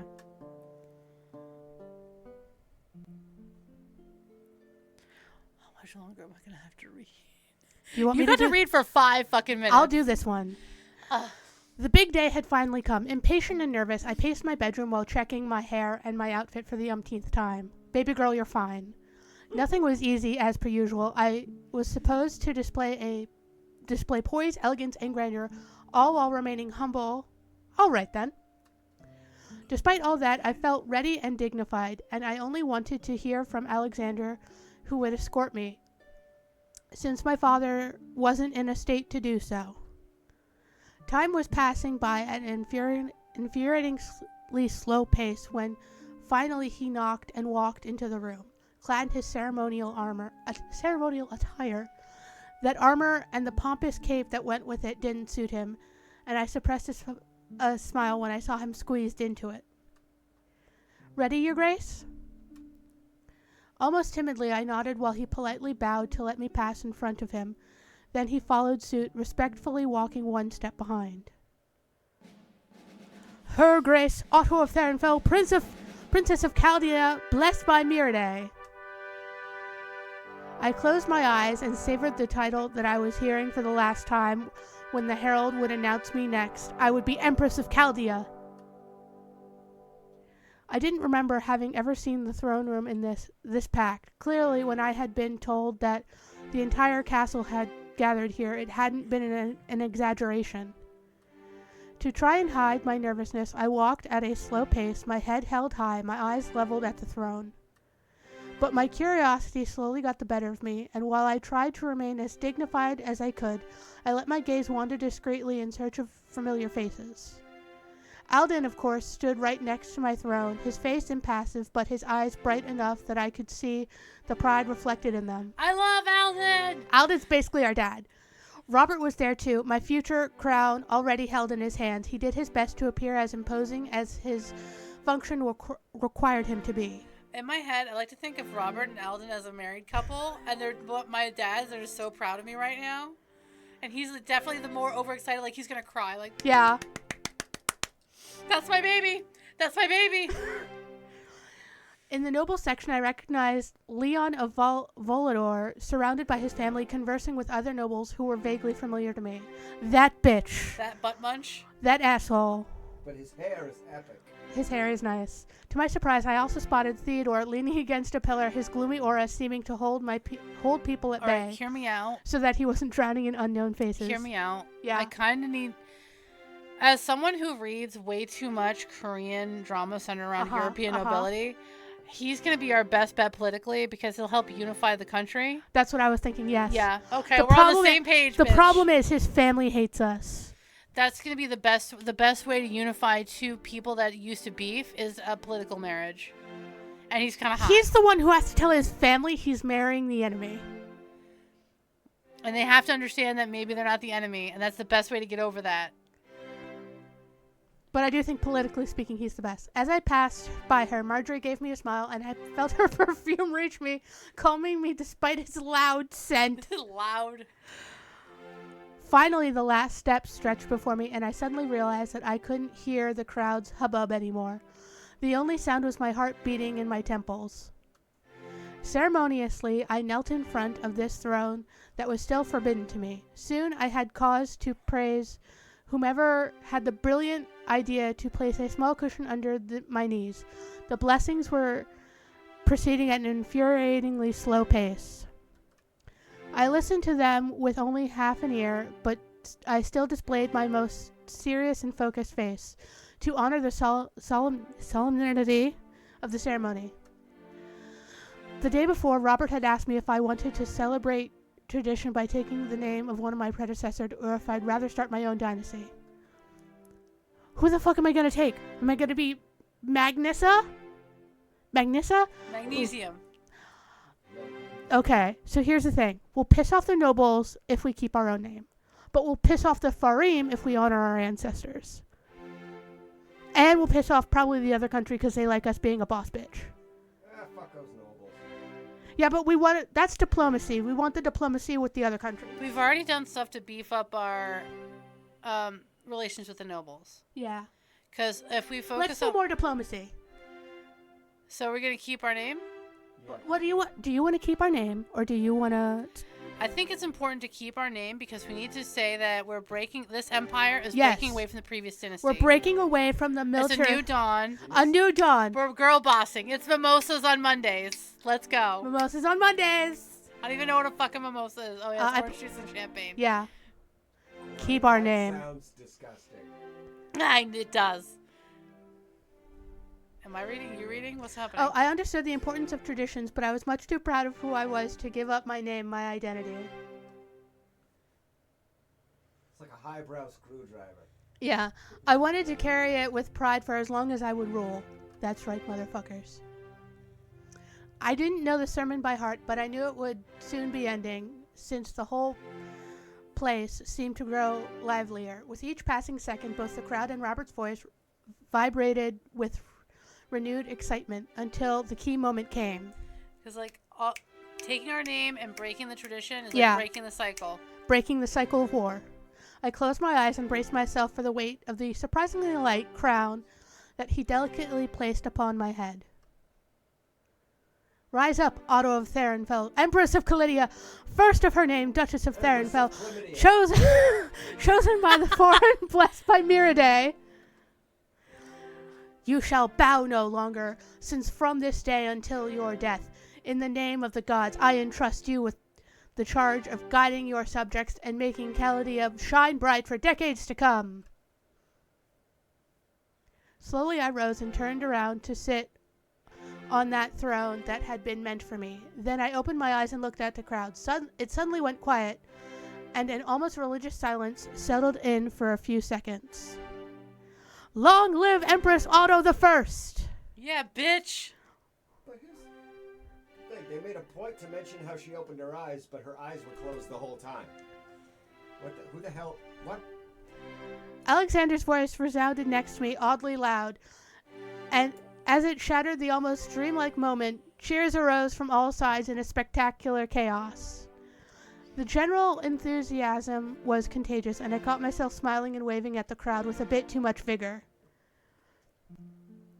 Oh, I bet that pissed off the one asshole. Yeah, that one guy who thinks that women should stay in the kitchen barefoot and pregnant. He's gonna be in the kitchen barefoot and pregnant. I'm really fucking surprised at how this happened. Yeah, he fucking is. The party was in full swing, and if I was still beaming, my head was starting to hurt with the incessant solicitations of people come to pay their respects. You should empty this glass into a flower pot and ask one of the servants to pour you grape juice instead. Or maybe I had too much wine. If I was being honest, I couldn't remember how many times my glass had been refilled. But one thing I knew, it had never stayed empty. Girl, you need some juice. You need some water. Get some water, baby girl. Even if Marjorie was probably right, I pouted. Come on, Marjorie. Am I not allowed to have a bit of fun? It is my coronation day after all. She shook her head with a tender smile. You can't do this precisely because it's your coronation day, sweetheart. Some people might be subtler about it than others, but everyone is watching you and judging you. She was right, and I knew it. I had let myself relax perhaps a bit too much, carried away by my enthusiasm. That acknowledgement didn't stop me from heaving a deep sigh of despair. Well, I didn't come here to coddle you. I know you are perfectly capable of managing the situation. I just wanted to officially congratulate you. No one deserves this title more than you, and you'll make an incredible empress. Her face sparkled with pride and affection, and I felt my heart melt under her praise. Her opinion had always mattered a lot to me, and I felt myself go back to the little girl I once was, who always sought her approval. Where the fuck is her mom? Probably dead. I mean, yeah, but when did she die? I hesitated for an instant, but finally I let myself gently hug her, making sure not to spill my glass on her in the process. That got mentioned earlier. What? Our brother died, but we don't know about our mom. But his father never remarried. Yeah, his After his brother died, which implied she died before the brother. Yeah. Thank you, Marjorie. Thank you for everything. She kindly stroked my hair, and I stayed in her embrace for a few moments, just long enough to regain control of my emotions, which were threatening to make me cry. She gently patted my back to remind me of my duties, and I finally let go of her, my face now wearing a more neutral expression. Go on, sweetheart. I won't keep you any longer. People are queuing to talk to you. Hold on. I was trying to click two things at once. The game did not like that. I'm gonna hold off until you bring the sound back. Where did the sound go? Did you hit mute? Yeah, but I unmuted it. Go into settings. Please stand by. Please stand by. Please stand Here we by. go. Real Slim Shady, please stand by. Nothing to see here. She was right. As much as they tried to hide it, many people stood nearby waiting for an opportunity to pounce on me as soon as I'd be free. The quickest to the mark was a young woman I had never seen before. One look at the pretty dreadlocks she sported, decorated with small golden jewels, told me her background. This is Asha! With a neck like a giraffe. Magnificent coronation, Your Grace. Her melodious accent convinced me I was right, and I flashed her a courteous smile. Thank you, Lady Asha. Are you not?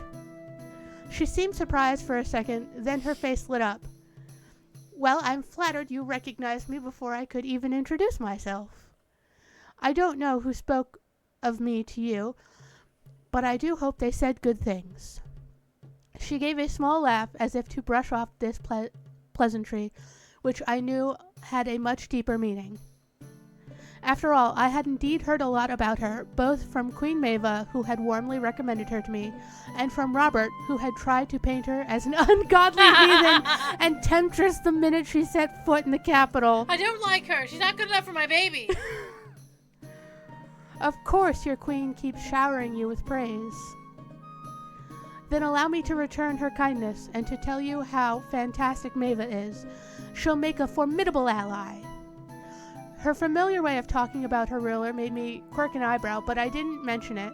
After all, Azarian customs were much different from ours, and her relationship with her queen was none of my concern. As long as she didn't use the same casual tone while talking about Calidian nobility, there would be no issue. In any case, I do hope Calidia is to your liking, Lady Asha. Unfortunately, I still haven't had the time to visit your beautiful lands and to taste your many specialties. Therefore, the question may be a bit premature. Oh, she wants to taste your specialties. She gave me a smile, but it didn't reach her eyes, which made me see that her answer was an elegant way not to speak ill of the place without lying. She's like, these people are assholes. Now that it was my castle and my nation, It did upset me a little, but I couldn't be mad at her for finding the place a bit drab. My father had never had a keen eye for interior design. I was about to ask her more futile questions when Robert stepped into the space between us. The gesture was overtly rude, but his position allowed him to act in that manner, and I turned away from Asher to listen to what he had to say. Motherfucker, we are talking to a diplomat. Dad 1, what is it, Dad 1?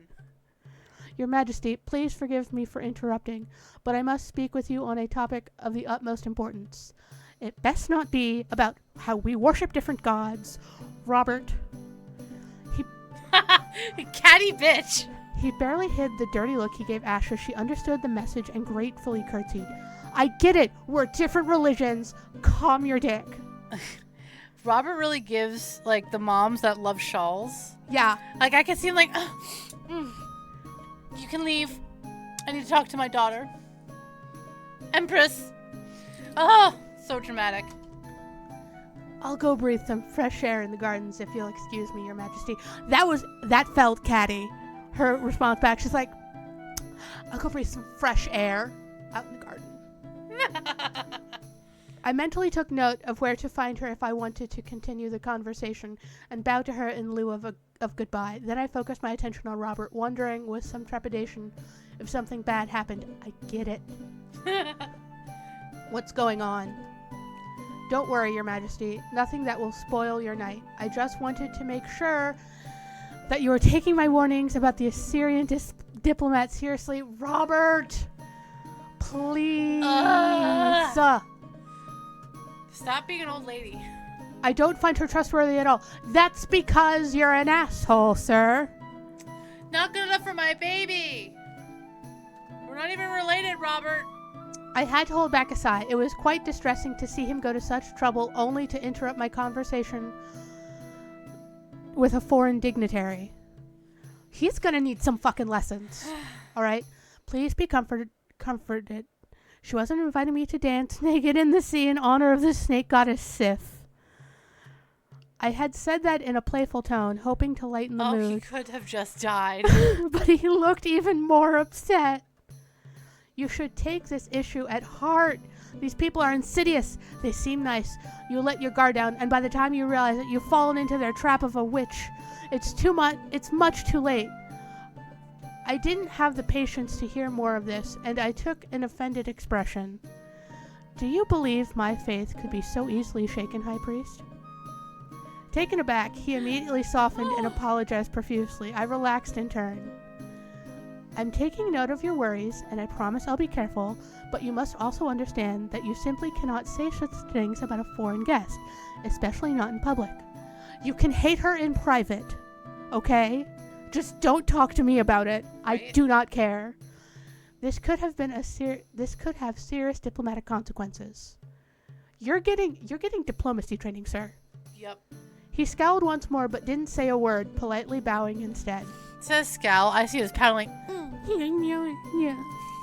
Readjusting his shawl. Going to talk to his husband about what just happened. I understand, Your Grace. A short silence passed between us before he turned away, mumbling something about prayers he had to make. For the first time of the night, I found myself alone and no one came to talk to me, perhaps for fear of getting caught in the fallout from this tense conversation. I enjoyed that respite and decided to go to talk to... I want to talk to boy over here. Yeah, let's go talk to him. Let's go annoy the shit out of him, Mr. Grumpy. Mr. Grumpy, future husband, father of my children. Yes, Duke Grumpy. He wasn't hard to spot since he was nonchalantly leaning against a wall in the most deserted corner of the throne room, snubbing the drinks as well as the buffet. Oh, he's so angry. We should bring him snacks. We should bring him snacks. A few ladies were ogling him, but they didn't dare come close, and I could understand them. His gloomy face wasn't inviting me to chat with him either. But as Marjorie had reminded me, these kinds of parties weren't meant for my own enjoyment. They were tools of the political game. Oh, he is not a political player. It mattered to strengthen my bonds with the Farim, and even more to show the court that our enmity was now in the past. Anonymity. No. Enmity. Enmity. Lost in his thoughts, he didn't seem to see me until I leaned back on the cool marble wall right next to him. Megan, I can't mute him in real life, so we're just gonna have to deal. The party isn't to your liking, my lord of Farim? If he was surprised, he didn't show it, and he raised his eyes to meet mine, before scanning me from head to toe. I'm not particularly fond of these displays of vanity, no. That was certainly a take on things, but it didn't give me much room to react. I didn't hit mute. I grew thoughtful as I considered what I should say, unsure how to communicate with someone this closed off. The idea struck me when I heard the tune of a waltz floating through the air. I immediately straightened up. Yeah, buddy. Let's dance, bitch. You should invite me to dance. It was worth it, if only to see his stunned face. In fact, he seemed so shocked that his scowling gnome-like mask disappeared, making him look surprisingly fragile. Girl dance? I beg your pardon? I beg your biggest pardon? Go full Nurse John. You said it yourself. We're in the middle of a show, and appearances are everything. I can see that you're not willing to chit-chat, but people are watching us. Neither you nor I want the court to think that the Crown and the Farim are still at odds. So, shall we dance? That is, unless you don't know how to dance, of course. Ooh, she called you out. You gotta dance now, bud. He hesitated, but my last comment seemed to tick him off, and he dryly dusted off his jacket. Of course I know how to dance. Prove it. Well then, prove it. Nice! This time I didn't leave him a choice, and I curtsied as if I had just accepted his invitation. He looked at my hand with suspicion, as if simply touching it was going to burn him, but he finally took it and led me a bit farther towards the center of the room where other guests were already dancing. I was almost surprised to find his fingers pleasantly warm. His behavior was so cold that part of me expected his skin to be freezing, like that of a devilish creature. Out of curiosity as much out of deference, we were given much more room than necessary. And other couples stepped aside or completely left the floor to observe us. We're making a fucking statement as I almost yeet my tea across the room. My talents as a dancer were all right, but they weren't extraordinary. I felt nervous despite myself as I tried to keep my head high and my back straight, as dignified as possible. You're suddenly very tense for someone who threw a tantrum to be invited to dance. I love how much they needle each other. This is my favorite kind of romance. Of course he had felt it, and his smile, sincere for once, showed that he had fun teasing me. That made me grumble. Adam, it's us. If only you had that kind of money. Oh, bitch, really? Yes. Just lead properly, will you? I heard a hint of laugh while he waited for the right measure and slid into the dance with surprising fluidity. Damn, son got some moves. Ayo. That's nice. That's a nice CG. I like that CG right there. Just big, bold words across the top. Rivals to lovers. He wasn't lying. He knew how to dance very well, even. Despite his badly positioned hand, a bit too high, and not firmly enough to properly lead me, I could anticipate his movements with ease. He was a good guide, and his own gestures were precise and gracious. On one hand, I was glad that everything was working out, but on the other, it bothered me a little to acknowledge his merits. He doesn't like compliments. He finds them poisonous. Make him tighten his hold. Oh my. Since he hadn't been shy about teasing me, he deserved to get a taste of his own medicine. I don't like that. It's just kind of his kink. Nonchalantly, I grabbed his arm to force him to correct his posture, making sure that his hand held my waist firmly instead of barely grazing it like it had been so far. He was leaving room for the four gods. My gesture seemed to throw him off, and I felt him falter for a moment, threatening to make us lose the perfect rhythm he had imposed. It gave me the perfect opportunity to strike, and I took revenge for his petty comments. Perfect. Beautiful. Love it. 10 out of 10. You're not a bad dancer, but your steps could be neater, my dear. Besides, your hand is still too high up. He muttered a few incomprehensible words, amongst which I thought I heard diabolical, but I didn't respond. He's in fucking love and currently choosing the names of his firstborn. Yeah. I was relishing his embarrassment enough to spare him further comments. Besides, it took all my focus to not let myself savor my triumph too openly. Neither of us opened our mouths until the last measure played, and we finally separated in an elegant curtsy under scattered applause. Everyone was shooketh. Yes, That we're occurred. dignitaries. We're ending the bad times. No more fighting Marjorie between our is people. heaving in a corner because she's still upset about the revolt 20 years ago. Yeah, well, I thank you for this moment, Theodore. I won't keep you busy any longer. I see you are having quite some success. Out of the corner of my eye, I glanced at the young ladies who had gotten closer and now waved their fans while ostensibly ogling the Lord of Farim. Perhaps they had more respect for etiquette than I did, since none of them dared to accost him and openly ask for a dance. Still, he sighed and glared at me, apparently holding me responsible for the sudden attention he was receiving. Haha, welcome to court, bitch. Ruthlessly, I abandoned him to his admirers, and was surprised to see him play the part of the courteous gentleman after all smiles and polite comments. Oh, he is...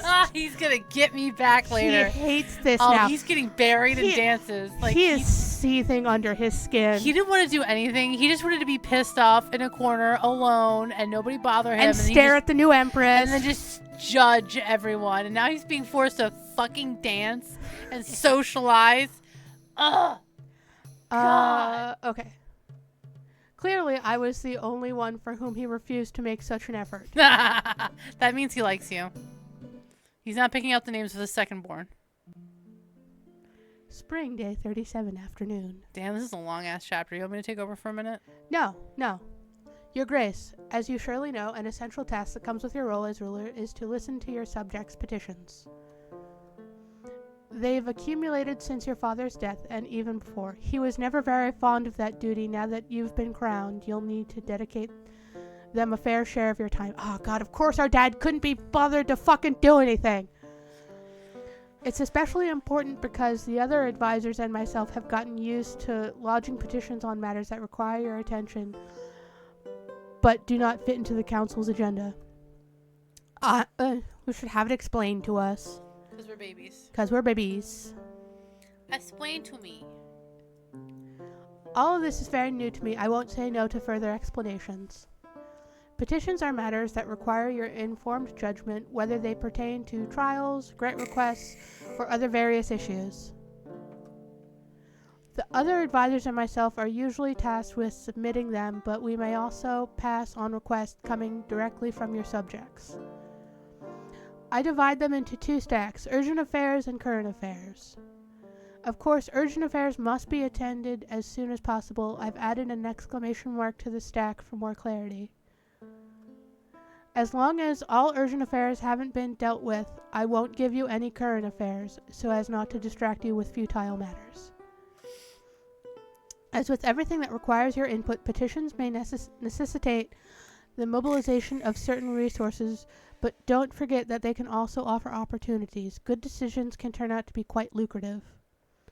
Finally, you must keep in mind that improving the living conditions of your people will ensure their affection for you and, in the long run, will contribute to the realm's prosperity. Is that clear? Yes. A kingdom is built upon the majority. Yep. Like the working class people. Yeah, and a lot of countries need to fucking remember that. Yeah. Like this one? Yes, I like this one. I'm blinking at you, America. I'm blinking at myself, America. Perfect. Well, I suggest that you deal with one of mine first. It's an issue that has been on my mind for a while. He took a moment to rummage through the items on the table before handing me a sealed parchment roll. Here you go. Well then, I'll let you study that one on your own and go about your business. Feel free to go through more of them so you can grow familiar with the process. You will be informed of their outcome in due time. I think if there's some good ones we can do for the people right now. Yeah. Let's get 'Cause some we- peopling in there. Yes, because we hit up the nobility last time. Yeah. Even if the crown is yours, I'd be wary of your bastard brothers. For some, an illegitimate son is far better than a woman, and I wouldn't want the nobility to use this excuse so they can rid you of the first chance to get. I've tasked the Master of Murmurs with investigating them. At the moment, it seems that most of them live a modest life as craftsmen or servants, but the simplest minds can be the easiest to sway, especially since you haven't established any bond with them, which means that nothing will stop them from betraying you. I'm not going to kill my bastard siblings! Stop it with the murder, He Alden! loves murdering everyone. We are not going to kill everyone. It is the most expedient way to solve a problem. Yeah, he's very neurodivergent in that. I don't know. Is that neurodivergent? Like, this is a very direct, you could just do this. He's a little too direct, yeah. Let's see. Option 1. You're right. It's best not to take any risks, though I loathe the methods. I can't risk civil war or a coup. I've given too much of myself to end up like that. I have them assassinated. I don't want to do that one. As long as they haven't done anything to me, I refuse to let paranoia get the best of me and have them assassinated. However, I do recognize that my half-brothers are a threat, and I believe we should definitely keep an eye on them, assign spies to each of them, and we'll decide how to react if they start plotting against me. I like that one. I like keeping an eye on those little Yeah, shits. I do too, but read the third one. I will read the third one. I refuse to become a tyrant like my father and let paranoia trap me in a spiral of violence. So I'll take the opposite approach. I'll make them happy, which should ensure that they don't have any desire to take my title from me or cause me harm. Send someone to ask them what they want, and do your best to satisfy their wishes, but make sure they're aware of my role as their patron.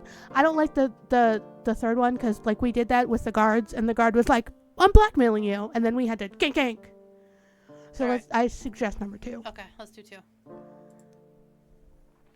Giving them a little could make them hungry for more. Yeah. Your Grace, all our spies are in place, and for the moment they haven't noticed anything suspicious. Following the first report, I've decided to set up increased surveillance around Aaron Villas, who appears to be having a fling with the daughter of a local lord, Yancine Le Cardinere, as he is the Count of the Voroy's court. Oh, as he is at the Count of Viceroy's court.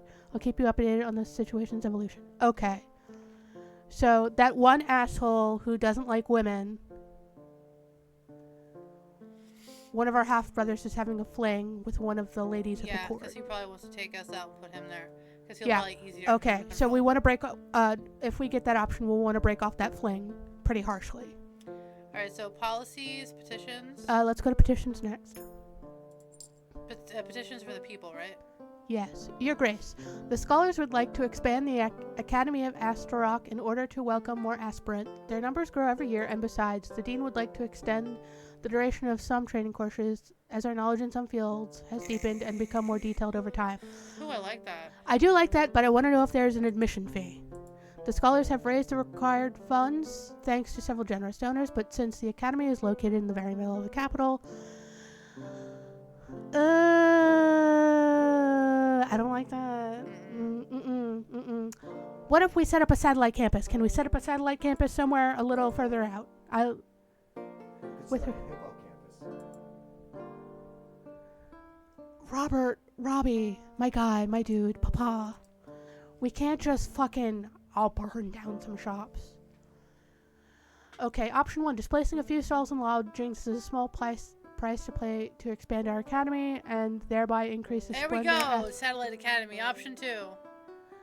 Hold on, I am reading. I got excited. Splendor of our influence throughout the world, and I'll enact a decree to authorize the expansion, and I'll make sure that people are decently rehomed. I understand the importance of offering a quality education to our scholars and the future scholars, but that cannot be done at the expense of our people's comfort. We will build another academy away from the center so that it has all the room it needs to grow in the future. The Crown will fund additional costs generated by such a construction. Third, the safety of my people is my priority. The academy has always fared well under its current mode of operation. It'll have to find solutions to adapt its education. Dig basements, open up annexes. When there's a will, there's a way. It's going to be expensive, but I like number 2. We're just gonna have to tighten the coin purse. Yes. Plus People 10 love that. people, plus 5 faith. Well, you gotta have faith. Okay, the cardinals of creatures of habit and have and the idea made them gnash their teeth at first, but they quickly saw the advantages of erecting a new structure and are now impatient to see their new building come to life. See, we can all be friends. Do not stamp on the working class. You buffoons. We're building a better kingdom here. Yeah. Since we're starting from scratch, the process will take longer, but I'm sure the result will exceed our expectations, and that the new academy will be even more renowned than the previous one. And if you're not going to use the old one, you could turn that into something else, we could turn that into like a new temple or something. You want to do policies next? Let's do policies next. Okay, so this is what we got.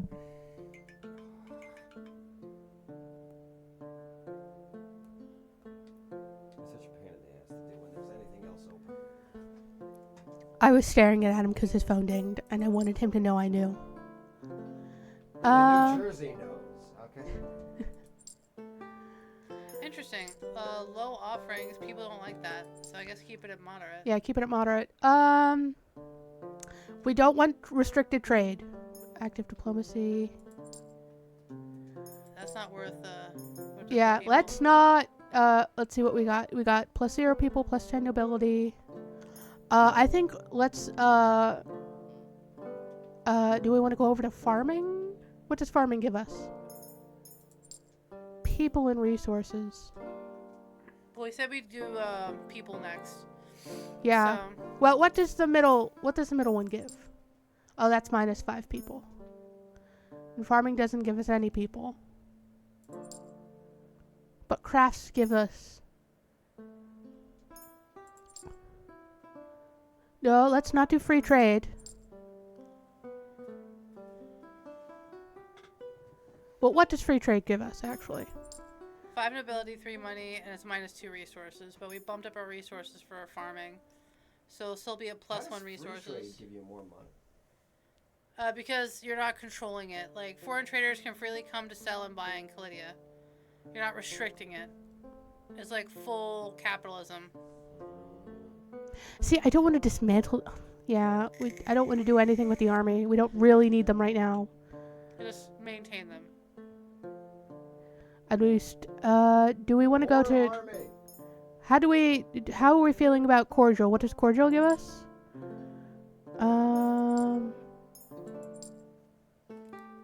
Nobles are already pretty chill. We already got +5 nobility. Yeah. For doing Let's the go to cordial. Let's go to cordial. Okay. We've been coronated.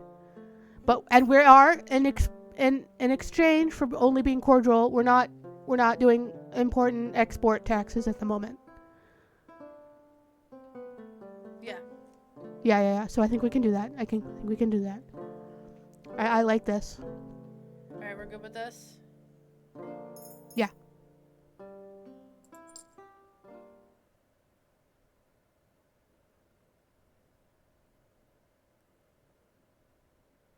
Can we get like a metric on what our numbers look like total? Maybe not in the demo. Spring 39 morning.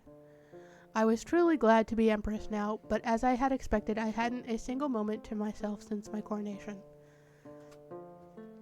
There was an endless and continuous stream of people paying their respects to me, and more or less futile issues to solve. Even if I was happy to finally be able to exercise my power legitimately, I also felt that I needed a break.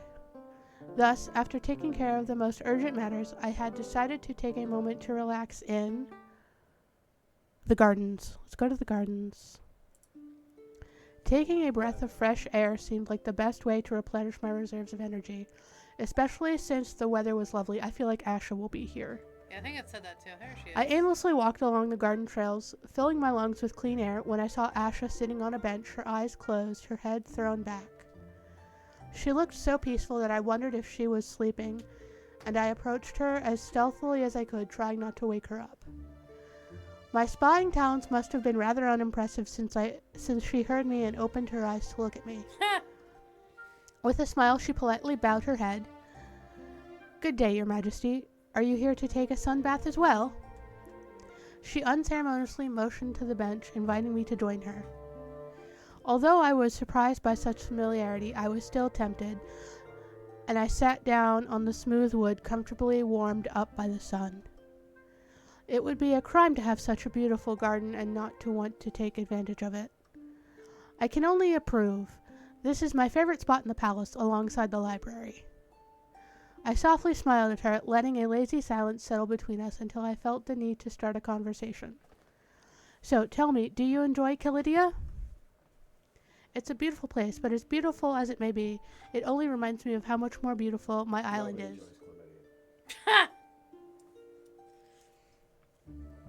I had never been to Assyria, but I had heard the most wondrous descriptions of it. I could understand her homesickness. But at the same time, she's down with the sickness. I felt a touch of chauvinism stir within me. What? This isn't a contest, Asha.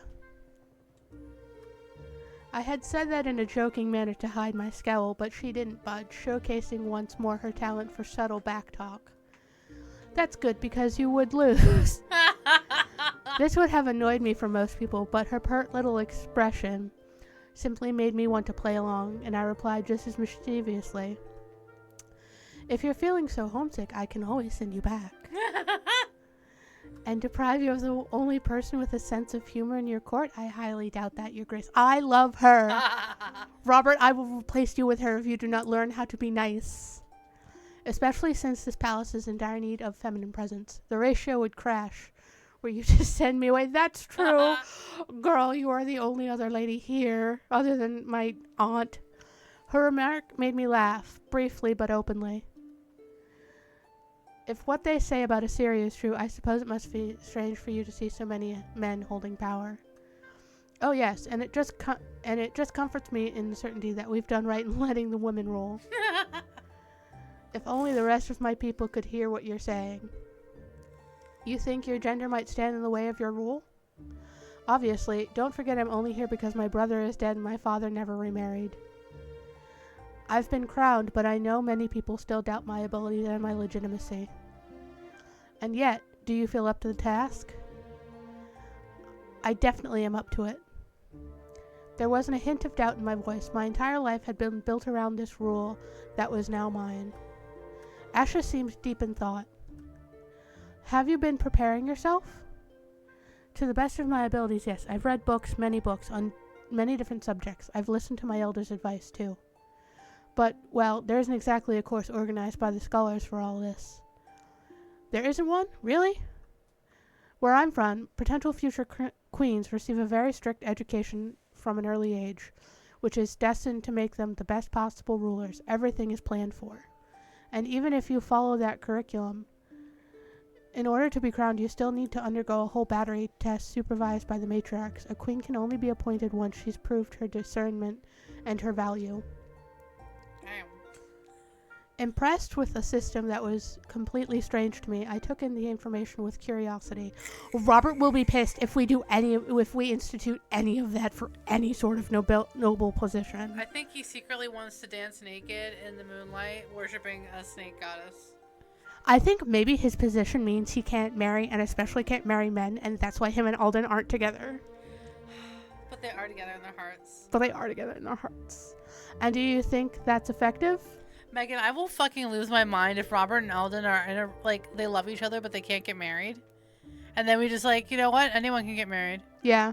And I'm like, okay, I'm sorry about being a big poopy head. Nothing's ever perfect, but we haven't had a single tyrant since this system has been set up. I'd only say it fosters a certain inertia. Our queens are the protectors of our people.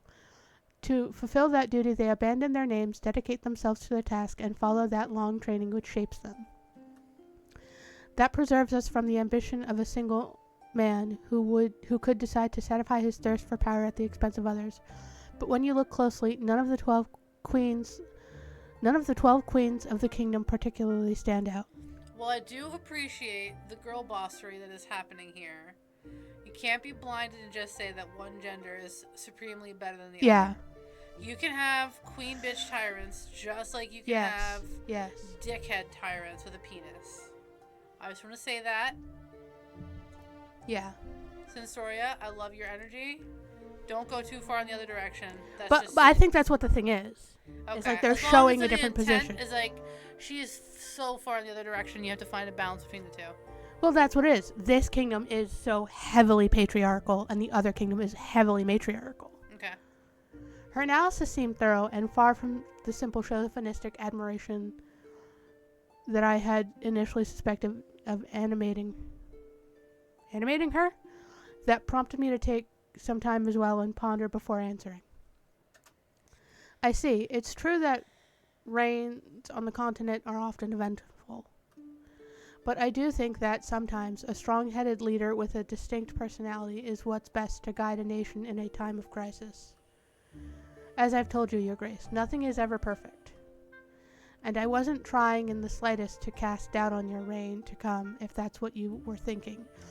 If I was wary of you, I wouldn't have told you all those things. Thank you for your trust. Ever since my coronation's taken place, I haven't had a minute to step back and take everything in. Perhaps I'm too defensive. The weight of the responsibilities that come with your title would break many people's backs, believe me. But you can't neglect yourself either, Your Grace. A tree worn down by the tantrums of nature isn't robust enough to bear its fruits. And even on that count, I think Assyria is ahead of you. If you want to wind down one day, I'll show you one of those massages we're famed for. Excuse me. Excuse me. Ayo! Excuse me. Oh, I do declare. Well, damn. My.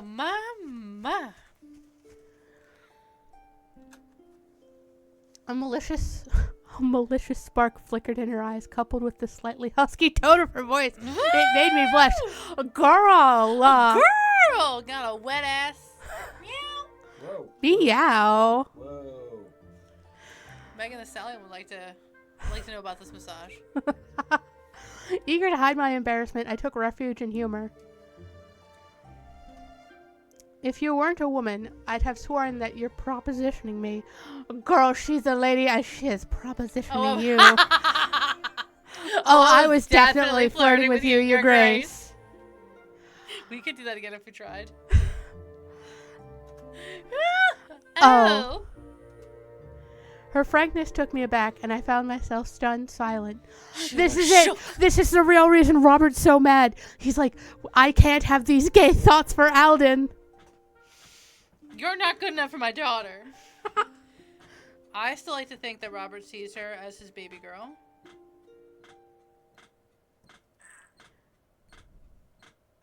Sorry, I was intentionally trying to squeak my seat. I know you were. I love that you're trying to impede the quality of our show, Adam. Nobles were fond of these kinds of false seduction games, but I had never seen it take place I think between you two mispronounced women. improve. Yeah, because everyone loves a fucking squeaky chair when they're listening to an Otome game. No, I just, I know what you were doing, Adam. Do not think it was... It did not escape... Oh, it was pornographic. Oh, okay. I see. Carry on. No, do not carry on. No more squeakies. No squeaking from the peanut gallery. Howdy doody time. Squeaky. Ashley, will you hit the space bar? And that made me uncomfortable. Play along. Play along. Megan wants to explore this. You would dare try to corrupt Corrupt my pure and innocent innocent soul. soul? My voice was clearly exaggerated and provocative, which seemed to amuse her. Ayo! Your soul may well be pure, but innocent, I doubt it. You're far too cunning for that. Cutting. She winked at me. God, Robert, do not walk in right now. I need you to stay very far away. Magical girl teleports into the room. She's certainly a cunning linguist. In any case, you know where to find me if you decide. If you decide to take me up on my massage offer. Believe me, once you try it, you won't be able to live without it. Oh my god. It might be best if I never tried out then. It would be most unfortunate if I fell into the hands of a foreign power. She burst into laughter when she saw the falsely worried face I had put on, and I joined her, alternating between open fits and small giggles until my stomach hurt. She was the first to calm down. Her face turned serious, and she cleared her throat. I shouldn't bother you any longer. I'm afraid my little nap has dragged on rather longer than I'd planned, but it was a pleasure talking to you, Your Grace. God, this romance would be so cute. Like, I imagine it's very adorable, slightly horny, but very adorable. But it would be... Slightly horny? Aren't they all, Girl, though? please. Incredibly horny. But, like, listen, hear me out. It would be disastrous politically. The pleasure's all mine, Aisha. The That's what she problems... said. Oh, the church would hate us. Maybe the church is into that shit. Oh, petitions.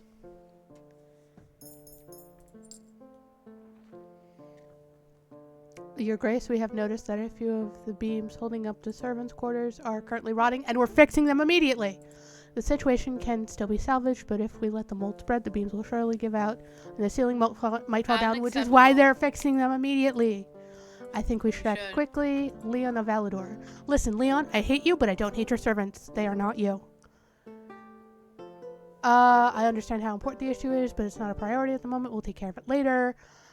Summon a carpenter immediately. Not only could the situation be dangerous, but it would also be far costlier to redo the entire roofing instead of repairing a few beams. It's best to be cautious.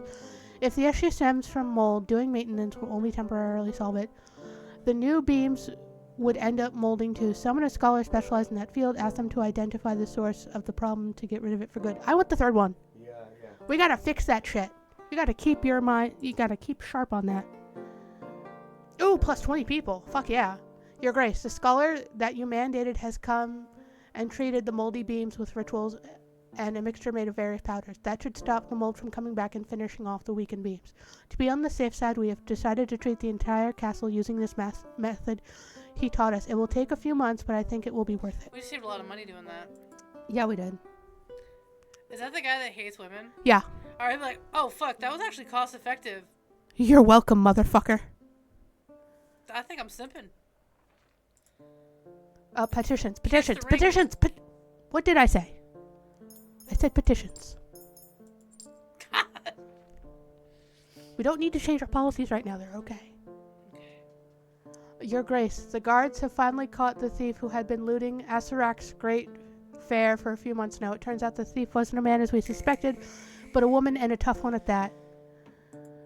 Despite the trap I laid out, which was perfectly executed, she managed to kill many of our men in her attempt to flee justice. Oh, honey. The town guard is very upset, but the Master of Murmurs was swayed by the thief's talents. He'd like for her to be exempt from justice so he can make her one of his agents. Ooh. Is there a way to make her seem like she was executed? Hold on, though. He does need to replace some lost agents. He does need to replace some people. Personally, I am against the idea this woman isn't trustworthy and she deserves to be punished for her crimes, but the decision is yours to make. Let's see what options we have. Oh, Allie, baby. He'll forgive me. Yeah, his last idea where his men can be trusted kind of fucking fell through, didn't it? I don't trust his trust.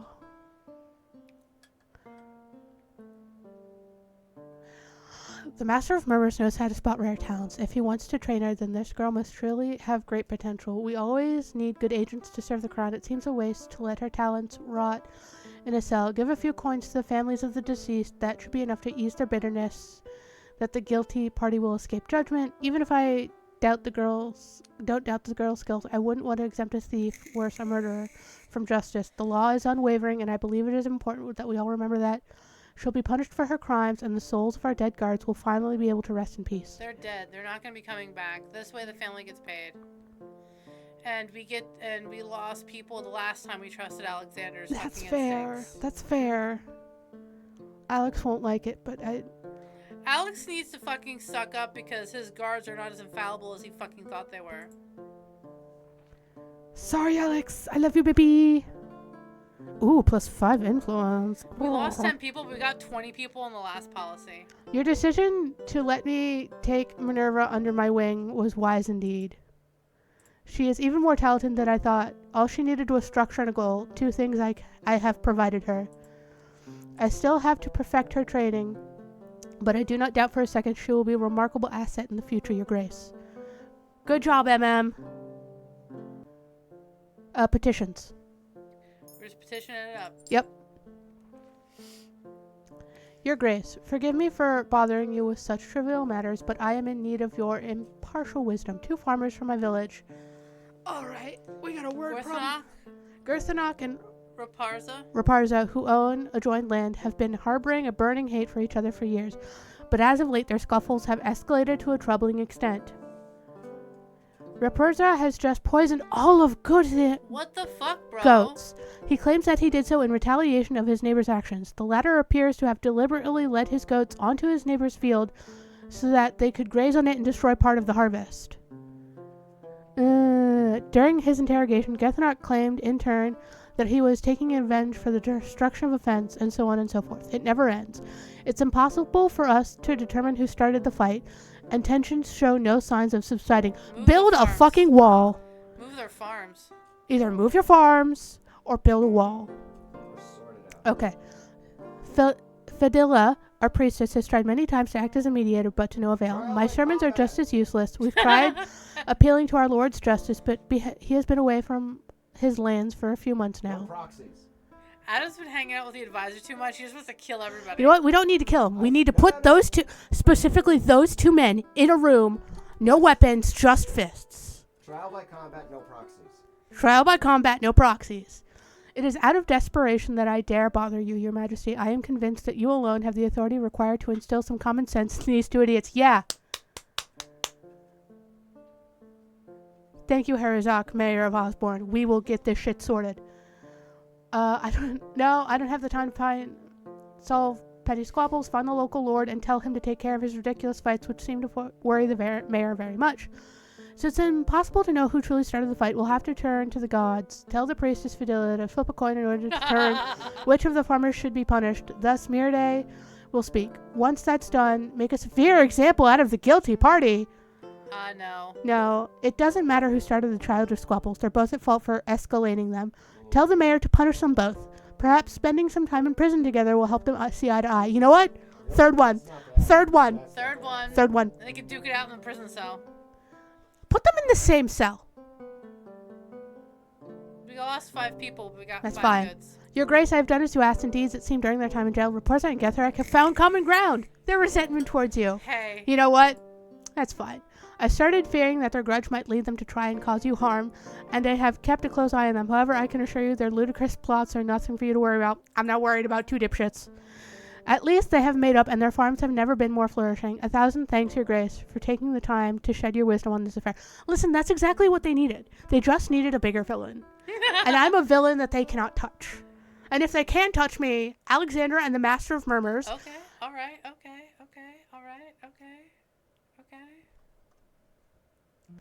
It's looking good. Yeah. Spring, day 42. Next day, you get afternoon. It was already in the middle of the afternoon, and the beautiful weather made me want to step outside for a few moments. I was strolling through the gardens when I heard Asha and Leon's voices resonate just loud enough to suggest a courteous argument. I wanted to hang out with Alexander today. God damn it, Leon. I'm sorry to tell you this, but I honestly think you're underestimating my skills. Please be playing chess. I'd rather say you're overestimating them, my lord. Oh, come on. Curious to see what all this fuss was about, I nonchalantly stepped closer. They're coloring. Good day, Lady Asher. Good day, Lord Valador. I hope I'm not interrupting a quarrel. Oh, Your Grace, you didn't worry. I was simply learning that Lady Isabis prides herself on being very good with numbers. And I was learning that if Sir Valador is as smart as he is confident, he should have become Azira's High Treasurer yesterday. My confidence isn't vanity. I wouldn't say I'm innately gifted either. My experience as a trader and advisor to my brother, the Duke, is a reason for my skills. I have absolutely no doubt that for a woman you must be ahead of your peers, but you have to compare like with like. Oh, I'm gonna punch him in the mouth. I can't punch him in the mouth. I cannot beat the shit out of him. Asha most certainly shared my irritation at this his inappropriate and condescending remarks, but she kept smiling despite it all, and that helped me regain my composure in turn. It was time for Leon to realize that I wasn't entirely the innocent and pliable empress I had claimed to be. Well, if he was smart enough to figure that out by himself. It's true, I only started arithmetics at the age of 7. At the same time as history, geography, heraldry, and politics, I can't even begin to fathom your talent. I saw his frown deepen with each mention of a new feather to my cap, but Asha was beaming, and her question caught my attention. Oh, do you like playing with numbers too, Your Grace? Is numbers a game? I didn't talk about it too often. Is math a game to you? I didn't talk about game to you? about it often, but indeed, like Asha said, I was one of those boring people who loved the feeling of solving a problem, working out a long calculation like others deciphered ancient writings. A little bit, yes. I hate math. I'm bad at math. Making me anxious. I dropped out of college because I was so bad at math. Yeah. Are you good at mental arithmetic? Personally, I love it. Jesus Christ. They're just having a whole ass conversation, minus Leon. I'm not too shabby. Personally, I'm unbeatable at it. I'm spending half my days on transactions that need quick thinking. He's like, I like math too, guys. Let the women flirt with each other. Asha politely smiled at him and pretended to include him in the conversation, but she had a glimmer of challenge in her eyes that was clearly aimed at me. Like, well, that's nice, dear. Anyway, you were saying, Your Majesty. So can you quickly tell me what's 15 times 8? Ashley, do not change the screen. Oh, man. Hold on. Oh, God, that's the wrong number. Okay, the answer is 120. You can skip the next one now.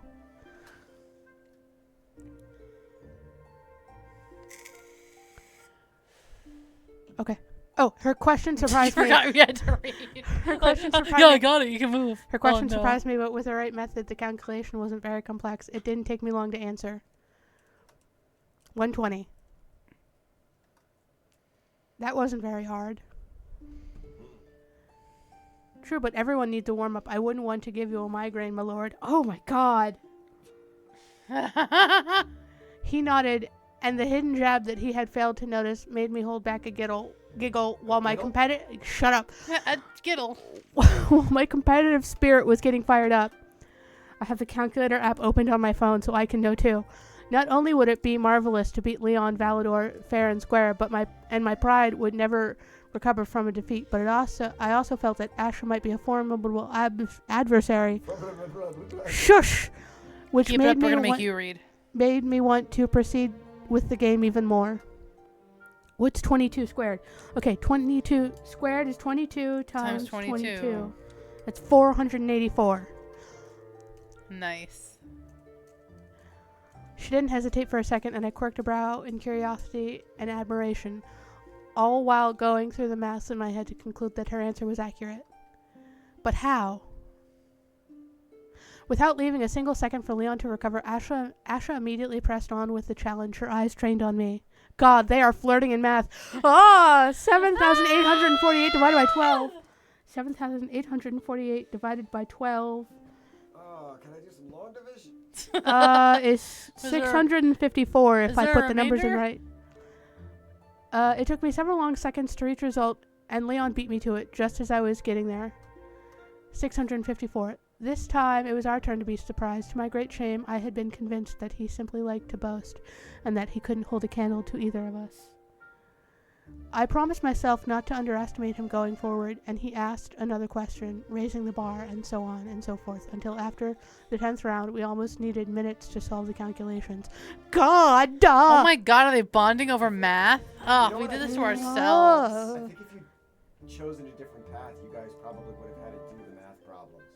God, I hope not. No, we chose the path of commerce with math. No, and shit. like if we went to this conversation under a different path, we might have actually had to do the math. And I would have died. In fact, I was so taken by the game that I briefly forgot my dislike of the treasure. Only the outcome mattered, and I was winning. I was having so much fun that I could have gone on for a while if Asha hadn't gently reminded me of my duties. Ah, boo. Well, You said duty. if we were to continue, I'm afraid we might get into hour-long demonstrations and revolutionize mathematics. We shouldn't rush our contemporaries. I propose we settle on a tie. Her words made me chuckle, and Leon and I both acquiesced to her suggestion. In truth, I hadn't planned on taking such a long break. Besides, this has whetted my appetite, and I would be keen on one of those little cakes your people bake so nicely. Would you like to join me for a snack? Honey, Unfortunately, you are a snack. girl, oh, she is a snack. Unfortunately, I don't have the time. I would have been delighted otherwise. I understand. It's a queen's burden to be overwhelmed. Well, I'm up for it, actually. I've brought back some sweets from my region. I think you'll like them very much. Leon is starting to try and be adorable. Like, I didn't realize that women were actually smart. Please. Can you be my friendos? Nobody actually likes me. I want to attend. I want a redemption arc for this man. I want a redemption arc for this man. I wanted to come around like, oh wow, I was being an absolute monster this whole time. Yes. Ashra politely accepted his offer, and after a final curtsy, they walked away. Good diplomacy. Diploma the fuck out of that sea. So let's do two petitions and then policies. Okay. Your Highness, an important expedition is currently being set up. It will be led by the famous explorer Ohio Smith, accompanied by two notable scholars, the naturalist Mellifaro and the cartographer Silmanthiel. Their goal is to set sail for the far end of the bellicose ocean so that they can uncover whatever hides at the world's end. This scientific expedition would allow for us to detail our maps and to research the fauna, the flora, and the geography of these new horizons. Can't sail off the map. The Earth is flat. The Cardinals are very interested in this expedition, and the patrons have already contributed to it. That's why I humbly ask for your participation. I want to participate in this. This sounds cool. Hell yeah. Science. Science, bitch. To learn more about the world is a noble goal. We will gladly contribute to funding the expedition as long as we are the first to hear whatever information it brings back. If the Cardinals are so interested in this expedition, they can pitch in as well. We'll fund half of it, and we urge the priests and scholars to fund the other half. I like that one. I don't plan on funding such an uncertain expedition when there are much safer investments to make. If the Cardinals are so keen on the expedition, they'll have to fund it themselves. I like going halfsies. Yeah, 50-50. halfsies. Your Grace, the expedition is up and ready to go. May Basan watch over them. I'm guessing that's some sort of traveler god. The omens are good. I'm sure that the expedition will have success. High Priest Robert. One more petition. Your Grace, I have discovered that someone has placed pagan talismans in her palace. One was even found in your living quarters. It was probably Asha. They were probably cool. I do not think these talismans hold any sort of power, but the intentions are quite real. I cannot bear the thought that someone wishes to curse you. With the Master of Murmur's help, we have identified the servant behind these talismans. We, however, stayed discreet. We will await your orders before we take action. What do the talismans mean? This could give us an opportunity to learn more about the situation. General Alexander, ask Asha if she knows if they're pagan talismans. I don't want any unnecessary bloodshed. Find an excuse to fire her and tell her that she shouldn't come near me in the future if she doesn't want the Cardinals to find out about her little secret. You're right, we can't let this opportunity to gather information pass by. Keep a discreet eye on her. She might lead us to other pagans, and we might learn more about their intentions towards me. Arrest her and interrogate her in the dungeon on her intentions and her practices. Choose the middle one! My god, we aren't and barbarians! They're all monstrous, to be honest. Jesus Christ. +1 faith. We are actively keeping an eye on Miranda, but for the time being, we have not learnt anything apart from a few ridiculous and harmless rituals. Her life is just as mundane as it is boring, and she does not seem to be meeting with any other pagans or actively working to bring about your downfall. They're probably like goodwill charms. That's what I'm thinking. See, here's the thing. That's what you really need to determine. I don't have anything against paganism, but you do need to determine if that was a curse or a blessing. Yeah, just ask Asha. She's of a pagan religion. Ask her if these are from her You're just religion. expecting one pagan to know every other pagan faith. I'm just saying that she's of a pagan religion. Ask her if these are of her religion, and if not, if she knows what religion they are from. because our scholars are all dickwads, and if they see anything that's not their religion, they get pissy. Yeah. All right, so what are we doing? Okay, let's see here. Let's try people money. Should we? Let's see. Moderate is fine. What is it? 5 people, 1 money. That's not worth. No, moderate is good. Moderate is good. All right, should we go back down to controlled? Yeah, let's go to controlled.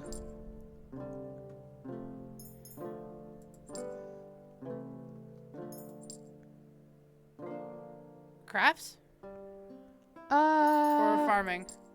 let's go. Let's keep farming. Oh, we got some resources from one of the policies we recently did. But you And still then- want to do farming? Yeah, let's do one more farming. Maintain the army. I think cordial's good for now. Alright, so we'll have 0 money gain, 0 nobility gain, plus 5 people, plus 2 faith, 1 army, plus 2 resources, plus 2 influence. Yeah, we're pretty good on nobility right now. Are you though?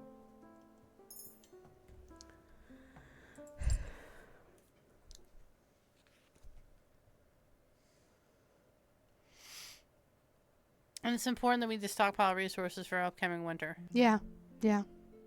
Alright, so... Because it is And spring. in case you need to build up your military in a hurry. Yeah. That's my turn, right? Yeah. The days pass by in a blur, all similar to each other. New petitions to manage, new events to participate in, influential people to flatter. I had never had any illusions. I'd always known that my life as an empress would be mainly paced by paperwork and diplomatic discussions, but sometimes it got a bit much. I knew the decisions I was making could change lives and minds, and I hoped that under my rule my kingdom would prosper, but I couldn't see the results of my hard work after a mere few weeks. I had to settle for little victories, and sometimes I caught myself hoping for something, anything to disrupt my day. Unfortunately, nothing seemed to be on the cards. Your Grace, would you have a few moments to spare me? Startled out of my daydreaming, I looked at the unfinished letter in front of me and pushed aside to give my full attention to the Master of Murmurs, who removed his hood after closing the door. Of course, I'm all ears. Today, a wandering caravan from Vargas was attacked by bandits while they were crossing the Elm Bridge. The merchandise was stolen, the guards were killed, and the people in the caravan are now being held hostage to be ransomed. By the 4, that's awful! I was now used to being the one that must find solutions. I immediately started going through them in my mind. That bridge is a strategic location. It should have been better port protected. We'll send men over there, and I'll ask Marjorie to send hers as well. Her men are closer by. They should be able to secure the area and limit the disruptions to that heavily trafficked commercial road. And put a bounty on these bandits. We have to find the hostages and deal with their captors as decisively as possible. Patiently, he let me finish, but as I saw his expression, I realized there was more to it, and I frowned. Is there something in particular that I should know about this caravan, Master of Murmurs? Softly he nodded. Amongst the captured people is one of my agents, a master of spying and infiltration.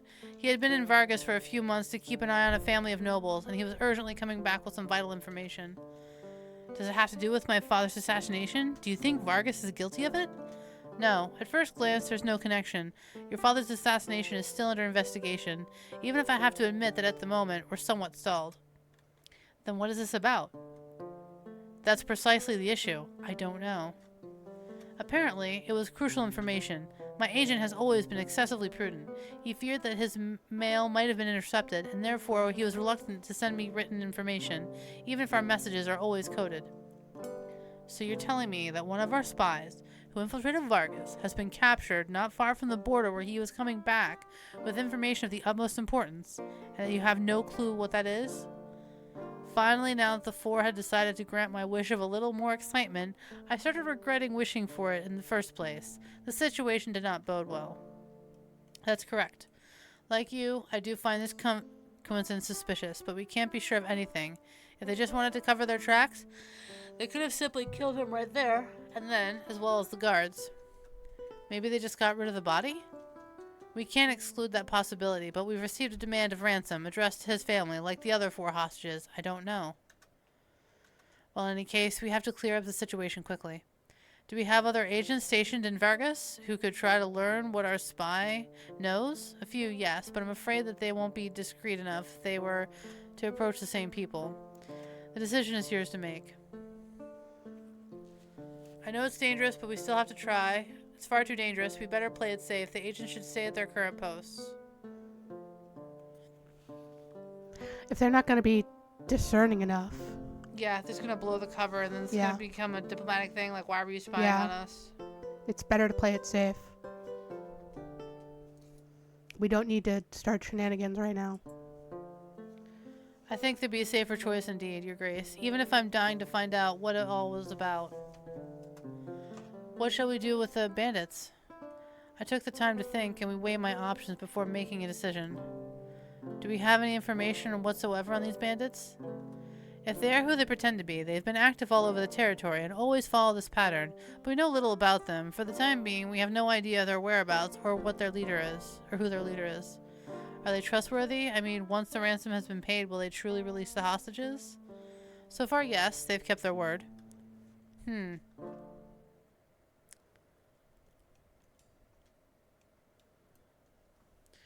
For the time being, we have no proof that this was a setup. We have to believe that they're at the very least that our agent is alive. They're known for keeping their promises. The best course of action is to pay the ransom without further discussions. We can't continue letting these bandits live on our lands, even if they're known for being trustworthy. I absolutely do not trust them, and I don't want to pay ransoms all over the place. Pretend to pay the ransom, but trap them at least. We'll have fewer bandits on our hands if our agent is already dead. The situation is far too uncertain to engage resources. If it's a trap, we'll lose more lives, and I refuse to finance these bandits any further. Even though it'll cost me, the only thing that we can do is have faith in this agent and his abilities. If he is as talented as you claim, he should be able to give the slip to a handful of bandits. I think too. I think too as well. We Yeah, 'cause gotta be I'm like- decisive with these motherfuckers. And we have to take them the fuck out because they're fucking with trade, and this bitch is all about trade. And they kidnapped a spy. They might have gotten tipped off that he was a spy and that they know who he is. Yeah, they need to know Yeah. who the fucking boss bitch in this kingdom is. Very well, Majesty. I'll go talk to Alexander and prepare an ambush. We'll keep you appraised of the situation's evolution.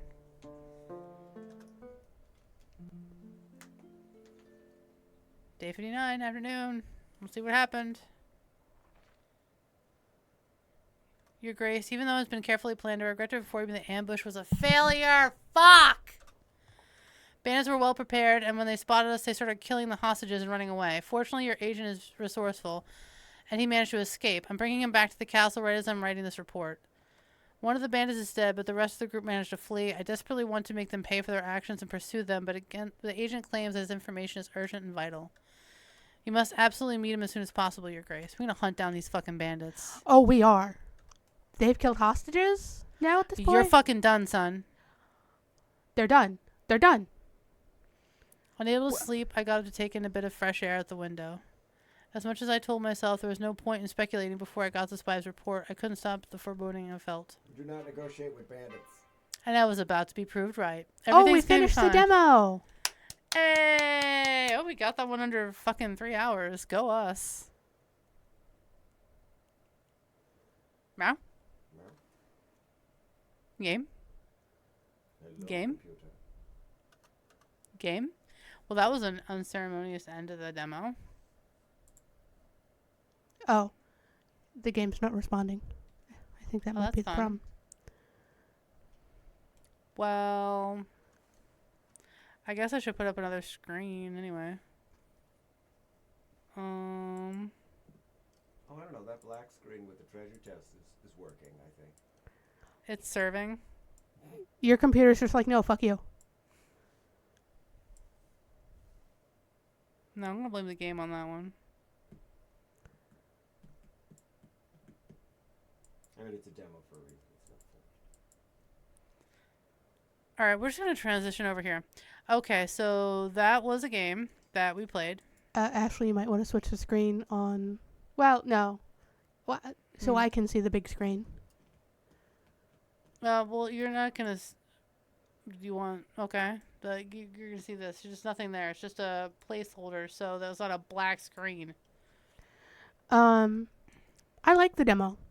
I did too. I was very involved in the story. Ooh, ooh, ooh, ooh. Imperial Grace is not responding. Imperial Grace is hard crashing. The Empire has fallen, apparently.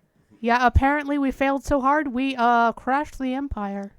Oh man, lose more empires that way. I think if we play through it again, I would want to talk to Alexander more because we didn't talk to our bestie general at all. There wasn't really many options to talk to anybody. Yeah. Well, I mean, like the Ashlee thing just appeared randomly one day. Clearly, we're just gonna have to play the whole game. Yeah. Ooh, but then it's a hard decision of who do we romance. Apparently, I still want to do the political guy. Yeah, that's a good idea.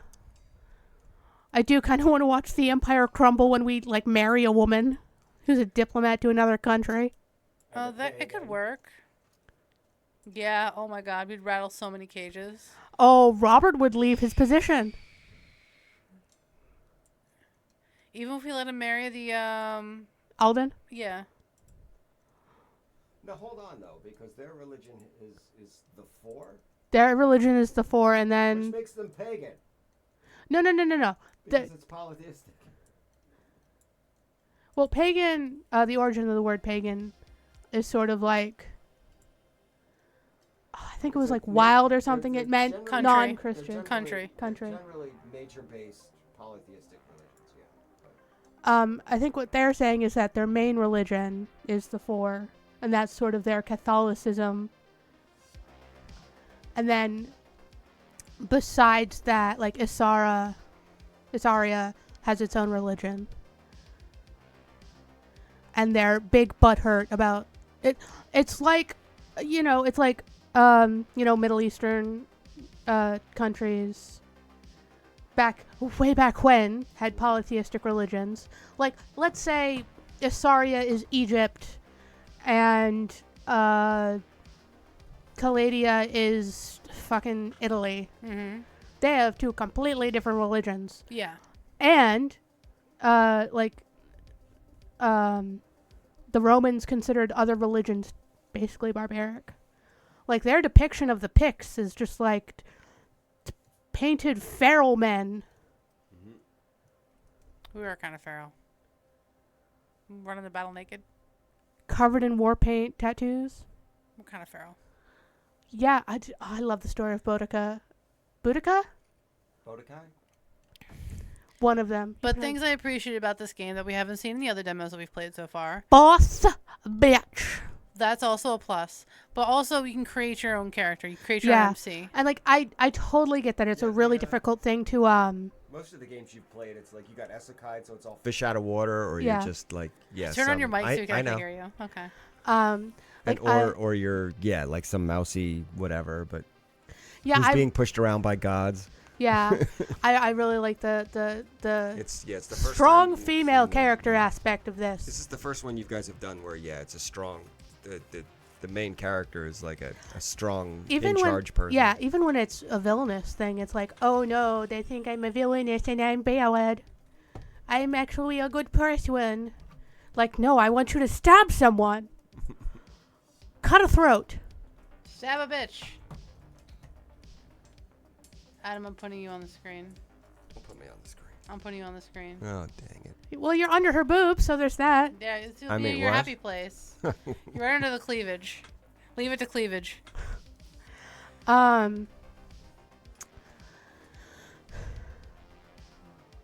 We didn't really get a chance to talk to Alexander much, but I would like to talk to him more, even though he's a little, shall we say, pie in the sky? Thinks everything is better than perhaps it actually is. Yeah, he really didn't lead us well on his guards. He's like, no. Unless it's like, you should have just trusted them wholeheartedly. And I'm like, no. No. I guess we should have murdered them. I think he needs to harden himself a little, which is weird because he's a general. Which it doesn't leave me very hopeful for the fucking military at that point. Other thing I like, the gameplay aspect of resource management. Oh, I yeah. like I'd like a little resource management. Honestly, I feel like the game is sort of trying to lead you into being full murder hobo. That just seems to be the option that would work out. Well, that's sort of like, It's do you want to effective. become like your father and become a tyrant, sort of thing. Like, And, I'm not gonna lie, just completely removing people off the board is a way of removing people off I the mean, board. isn't that how chess works? You're just taking pieces off the board. Exactly. I don't know. But then a pawn becomes a queen and takes your ass out. Exactly. You gotta be careful. We're breaking the cycle of violence. Or Yeah. or some hopefully. farm boy shows up and wipes out your empire. Yeah. And it turns out that fucking farm boy was like your illegitimate child. Awkward. Awkward. Yeah, because Padme and Anakin weren't married, right? They had a No, kid. they were married. They were married? That was the whole. They got secretly yeah, married. they had to didn't get like secretly that. Jedis married didn't because like he was a that. Jedi. That was the whole problem. Which seems invented to me. Like, I can't imagine that being like Lucas's idea. I mean, I know he wrote it ultimately, but I can't imagine that was his original idea of the Jedi when he created them for the original trilogy. like, He didn't have an original idea for the Jedi. They were a concept, and then they just kind of like well, they were kind a of took combination shape. They of shaped themselves of- over Yeah. time. knights and samurai and Shaolin monks. They were. Yeah. But- There's a little bit of monk. Somehow we've gotten off Imperial Grace. We became Star Wars. Because that's my fault. Yeah, it is. God damn it, Adam. It's really hard for me to choose a favorite romance option. Because, like, Alexander's giving Golden Retriever vibes, which is cute. That's great. He's a bit of a dumb puppy, though, and he's He's- not going to yeah. forward our goals. Yeah. I gotta say, I'm a big fan of Rivals to Lovers. I love Rivals. But Lovers. also, women loving women both being boss bitches. Mm-hmm. I mean, I'm always up for. I can't help it. I'm a sucker for couples that pick on each other. Hi, Adam. How you doing? Yeah. But, like, that's it. Asha and There's a fair amount of that in our relationship. A lot. Asha and Otto, our Empress. The Auto Empress.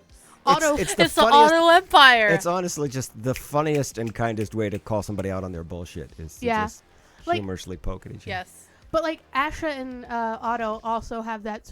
Asha and the Empress will say also have that sort of like being teasing at each other, just Yeah. not as like mean. Yeah. God, there was this ask on Sinstoria's Tumblr about like would Theodore need to have a small detachment of the army come with him to tell his parents that he's marrying the Empress? And the main game dev was like, that might actually be worse for him. What, to bring in a small military force? Just with so him? his dad doesn't like fucking throw him out of the house and he's like, yeah, I'm marrying the lady you hate. Even if I bring him back their family home? Yeah, that's kinda no, they're destroyed? they're still big mad. Oh, okay, so they're still gonna be like, it's gonna take a while for me to smooth over that. Yeah. And I know the sprite, like the character artist for this game also worked on Maid Marian, which is a demo we should play eventually. Okay. Might play that in January because we've got things coming up in October through hopefully maybe the end of December. We'll see. All right. That's Date with Death, right? Yes, we are playing A Date with Death. We are doing the full game for the month of October. Spooky time. And then because the second DLC comes out in December, we are just basically going to play A Date with Death and both DLCs until the end of the year. Okay. And then in the new year, you'll find out in December what we're playing in January. Oh my. Yeah. Standard. But we do have thoughts on at least quarter one of 2025, what we're going Quarter to be playing. one? Quarter oh, one. fucking Christ. You're getting all technical on me and shit. Yeah. I'm gonna learn how to edit videos. Yeah, we need to have you in here more often. we need to incorporate a little more Megan into Yeah, Geeked well, Out. I mean, Little more once behind the we scenes, start Megan. doing, like doing longer playthroughs Mm-hmm. and like playthroughs that we upload on YouTube, I'm definitely gonna have to be here more often because we're gonna have to record more often, Mm-hmm. and then I get to edit the videos that go on. Ashley will edit the streams, and Ashley and I will she'll teach me how to edit the long form videos for YouTube. I mean, if you want, you can record and like, do some of the edit work in here. I mean, we'll figure out how we're gonna do the long form videos. Yeah, like we'll do a couple hours per day, and then like Yeah. decide like we've how long needed we're an gonna editor video. for quite some time, and I keep fooling myself that I'm going to sit down one day and learn how to do it, and or start learning how to do it. Has never happened. Yeah. I mean, I have 2 laptops and a desktop at this point. I should probably use one of them for something work related. That would be helpful. But yeah.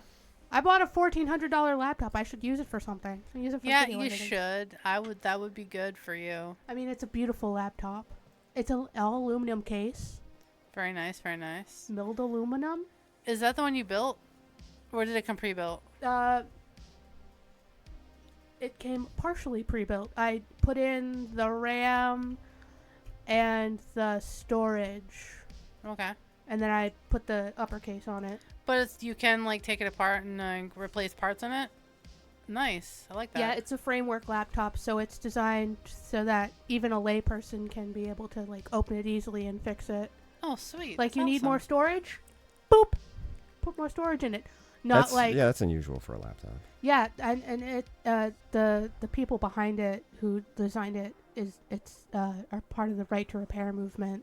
Fuck yeah. Yeah, I've always Love felt right that to repair. laptops weren't modular enough. Yeah. that- Yeah. And like the bigger laptops are even more module. Like the 16-inch, I got the 13-inch because it was cheaper. But like the 16-inch ones, you can like put in number pads on the side. They have like it's a lot more.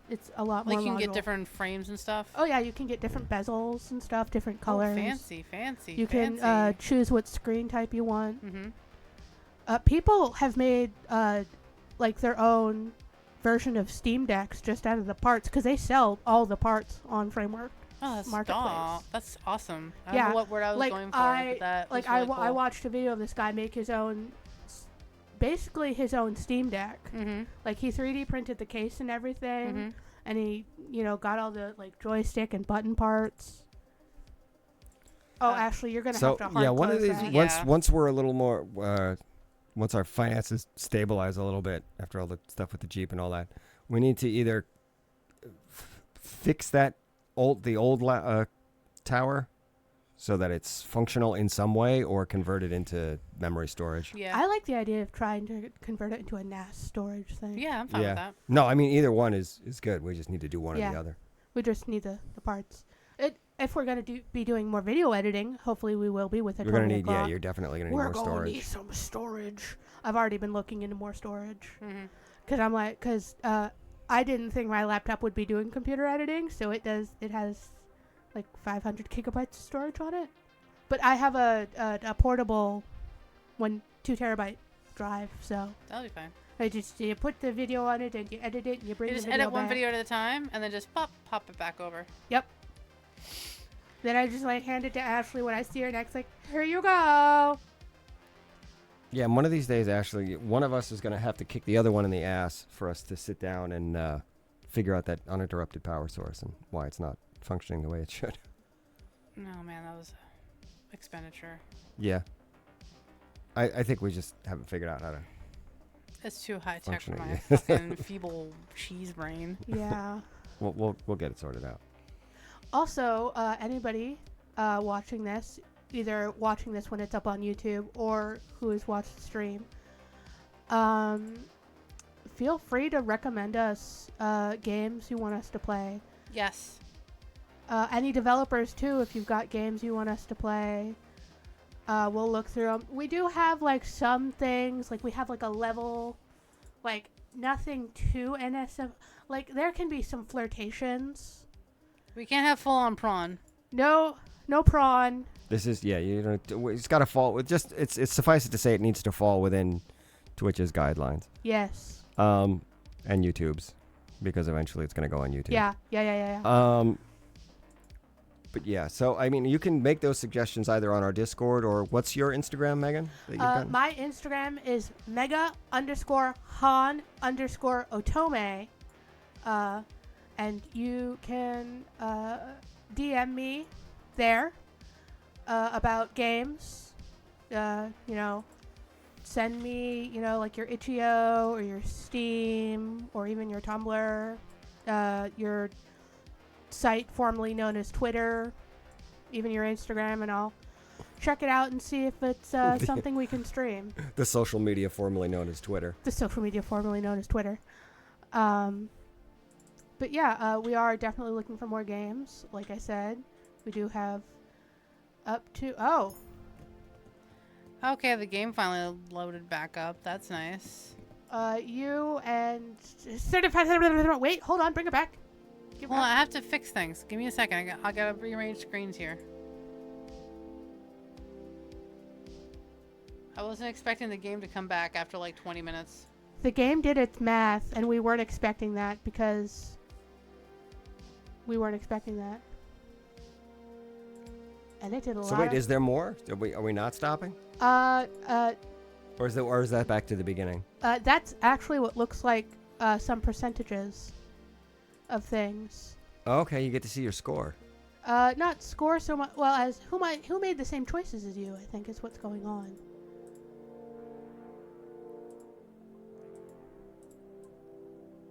We made all unique choices. There we go. Okay. Yeah, but Megan's not going to be able to read that. You've got... There you go. Okay, the witnesses. You Seriously? UN 35.54086277911025% of players have decided Can we to just- bribe the witnesses. I am going to read off the entire length of the numbers. Just the quadrator. like, listen, we're not calculating pi. Just read the first two. The quadrator. No, I'm going to read off the whole thing. UN 54.277929155313335% of players have decided to bribe the quadrator. I love a greedy soldier. You and 100% of players have decided to kill the soldier who tried to blackmail you.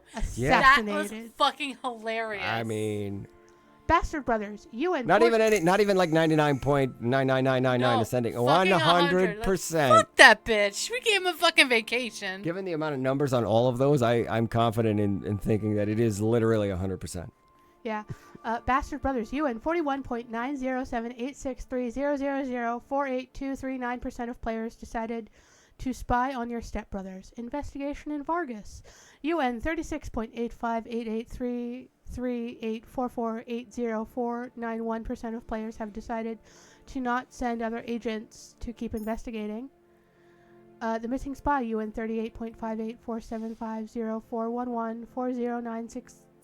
38.5847504114096765% of players have decided to trap the bandits. And I didn't want to give them money. Of the 10 people who've played this so far. Um, I mean, it's a demo, so it's probably more than that. It's probably a few hundred. yeah. And I stand by us not giving the bandits money, because what are the bandits going to do with the money? We Right. don't negotiate with terrorists. That's what I was thinking. They're going to spend the money on banditry. On banditry. Have bandit curtains for their bandit house. Feed their bandit children. There's a lot of things I disagree with our government on, but not negotiating with terrorists is probably the one I'm kind of like, yeah, you shouldn't. Yeah, You I really wouldn't suggest shouldn't. it. That tactic wouldn't suggest it. It's like, and I even agree with their logic.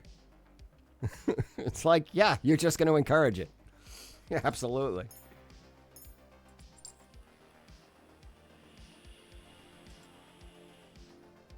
All right, so is that it?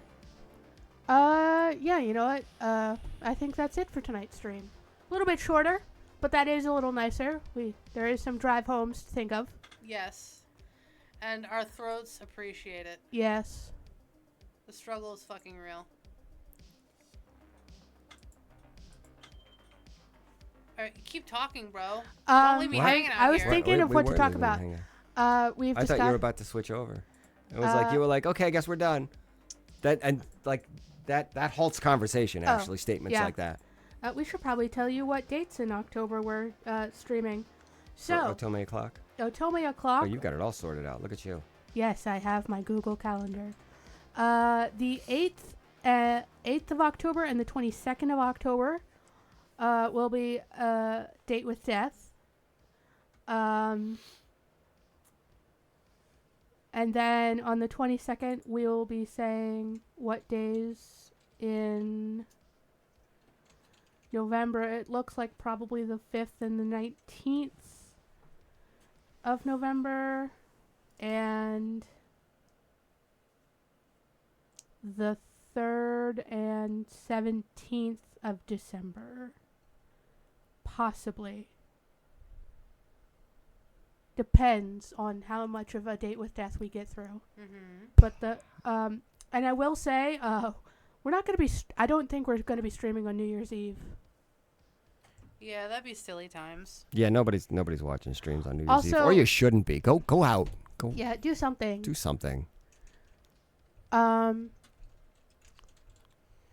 Be around some people. Touch some grass. I'm not going to, but I'm old, so. Yeah, so I live surrounded by resorts. So what I'm going to be doing is I'm going to be on my back deck with some food, and I'm going to be watching resorts having celebrations far enough away from me that they aren't obtrusively Yeah, you loud. live downtown, so I live downtown. you can hear all the mayhem happening on Main Street. Oh yeah. I'll And you just- would like clap pots and pans together. And I mean, Yeah. if you get really, really bored, you could go out on your front porch instead of your back porch and watch the drunk idiots try to drive over Yeah. the mountain into Bangor. Yeah. Yeah. All right. Any final sign-offs before we leave? I think that's everything. So other than what's up for Otome O'clock, we have Thursday we're going to be doing Baldur's Gate. Friday, maybe Once Human, maybe Space Marine 2. Depends on how people are feeling. We might just be holding off on Once Human until the new season hits because it's getting kind of samey. But if you guys want to watch me play more freaking Once Human, let me know. Make yourselves heard on the Discord. Yes, join the Discord. Watch our shit on YouTube, please and thank you. We appreciate that. Or better yet, come on here live and make yourselves heard in chat. Yeah, follow us Either one of here. those works fine. Watch but our shit on YouTube. we don't read the post too YouTube much on comments, my phone. so that's not a good way to get a hold of us. Well, for them. For me, I will be checking the YouTube comments of Otome O'clock things so I Yeah. can look at games. I check on comments. What are you talking about? I don't. Well, yeah. I know you don't. You bum. I'm constantly hunting for I new love games you. for Otome O'clock. I intentionally. It's not laziness in this particular case. I intentionally don't read YouTube comments. Let's see. Saturday is another game. Listen, until the foreseeable future, there is a chance that any and all streams will default to Space Marine 2, because that's just where my fucking head's at right Until now. October 31st. Which is when Veilguard comes out. Am I going to play Veilguard is the question, though. Honey, I dropped $100 on fucking Space Marine 2 because I'm a fucking psycho. I'm probably going to... Fucking worth every goddamn penny. I'm going to be I have to pay for All more right, RAM for my Jesus. I have to pay for more RAM for my It's a desktop, little bit of a reaction for a looter. and then I have to play and then I have Space to Marine 2 pay. is not a looter shooter. Are you out of your fucking mind? What loot? You shoot, but there's no loot. I'm probably going to be spending over $100 to play Dragon Age: The Veilguard because I've played every other Dragon Age game. I have the books. I haven't read the comics, but I do know what happened in them because I didn't like the art style of the comics. Is there a special edition that you're I getting? don't think. No, the game's like $70 or $60. Oh. But I have to buy RAM for my computer so I can play it. I have 8 gigs of RAM in my desktop. Your desktop? My desktop. My desktop. She has 10 of them. Needs more RAM. It's her desktop. She's got 10 of them. My desktop has lots of RAM. Playing 32 gigs of critical RAM. You're getting 32 gigs of RAM? That's fucking what's up. Yeah. I want that game to run. That bitch going to purr. I hope it does. I'll render the Okay. fuck out of that out of those graphics. Oh, I hope it does. I've been spoiling myself with the videos for Veilguard just to hear like the companion voices. Mm-hmm. That's some good shit. All right, now we're just rambling, and Jim is not Yeah. doing his job nearly well enough. Yeah. so- We're rambling. We gotta go. Who are you? Okay, what? Who am I? Who are am you? I? I am Ashlee A. Button. I am Mega-Han. You can find me at Mega-Han, at Mega_Han_Otome on Instagram. I am Adam in the back, and you can find me doing battle with the creature in your child's closet. And we are all geeked out. Bye. Bye.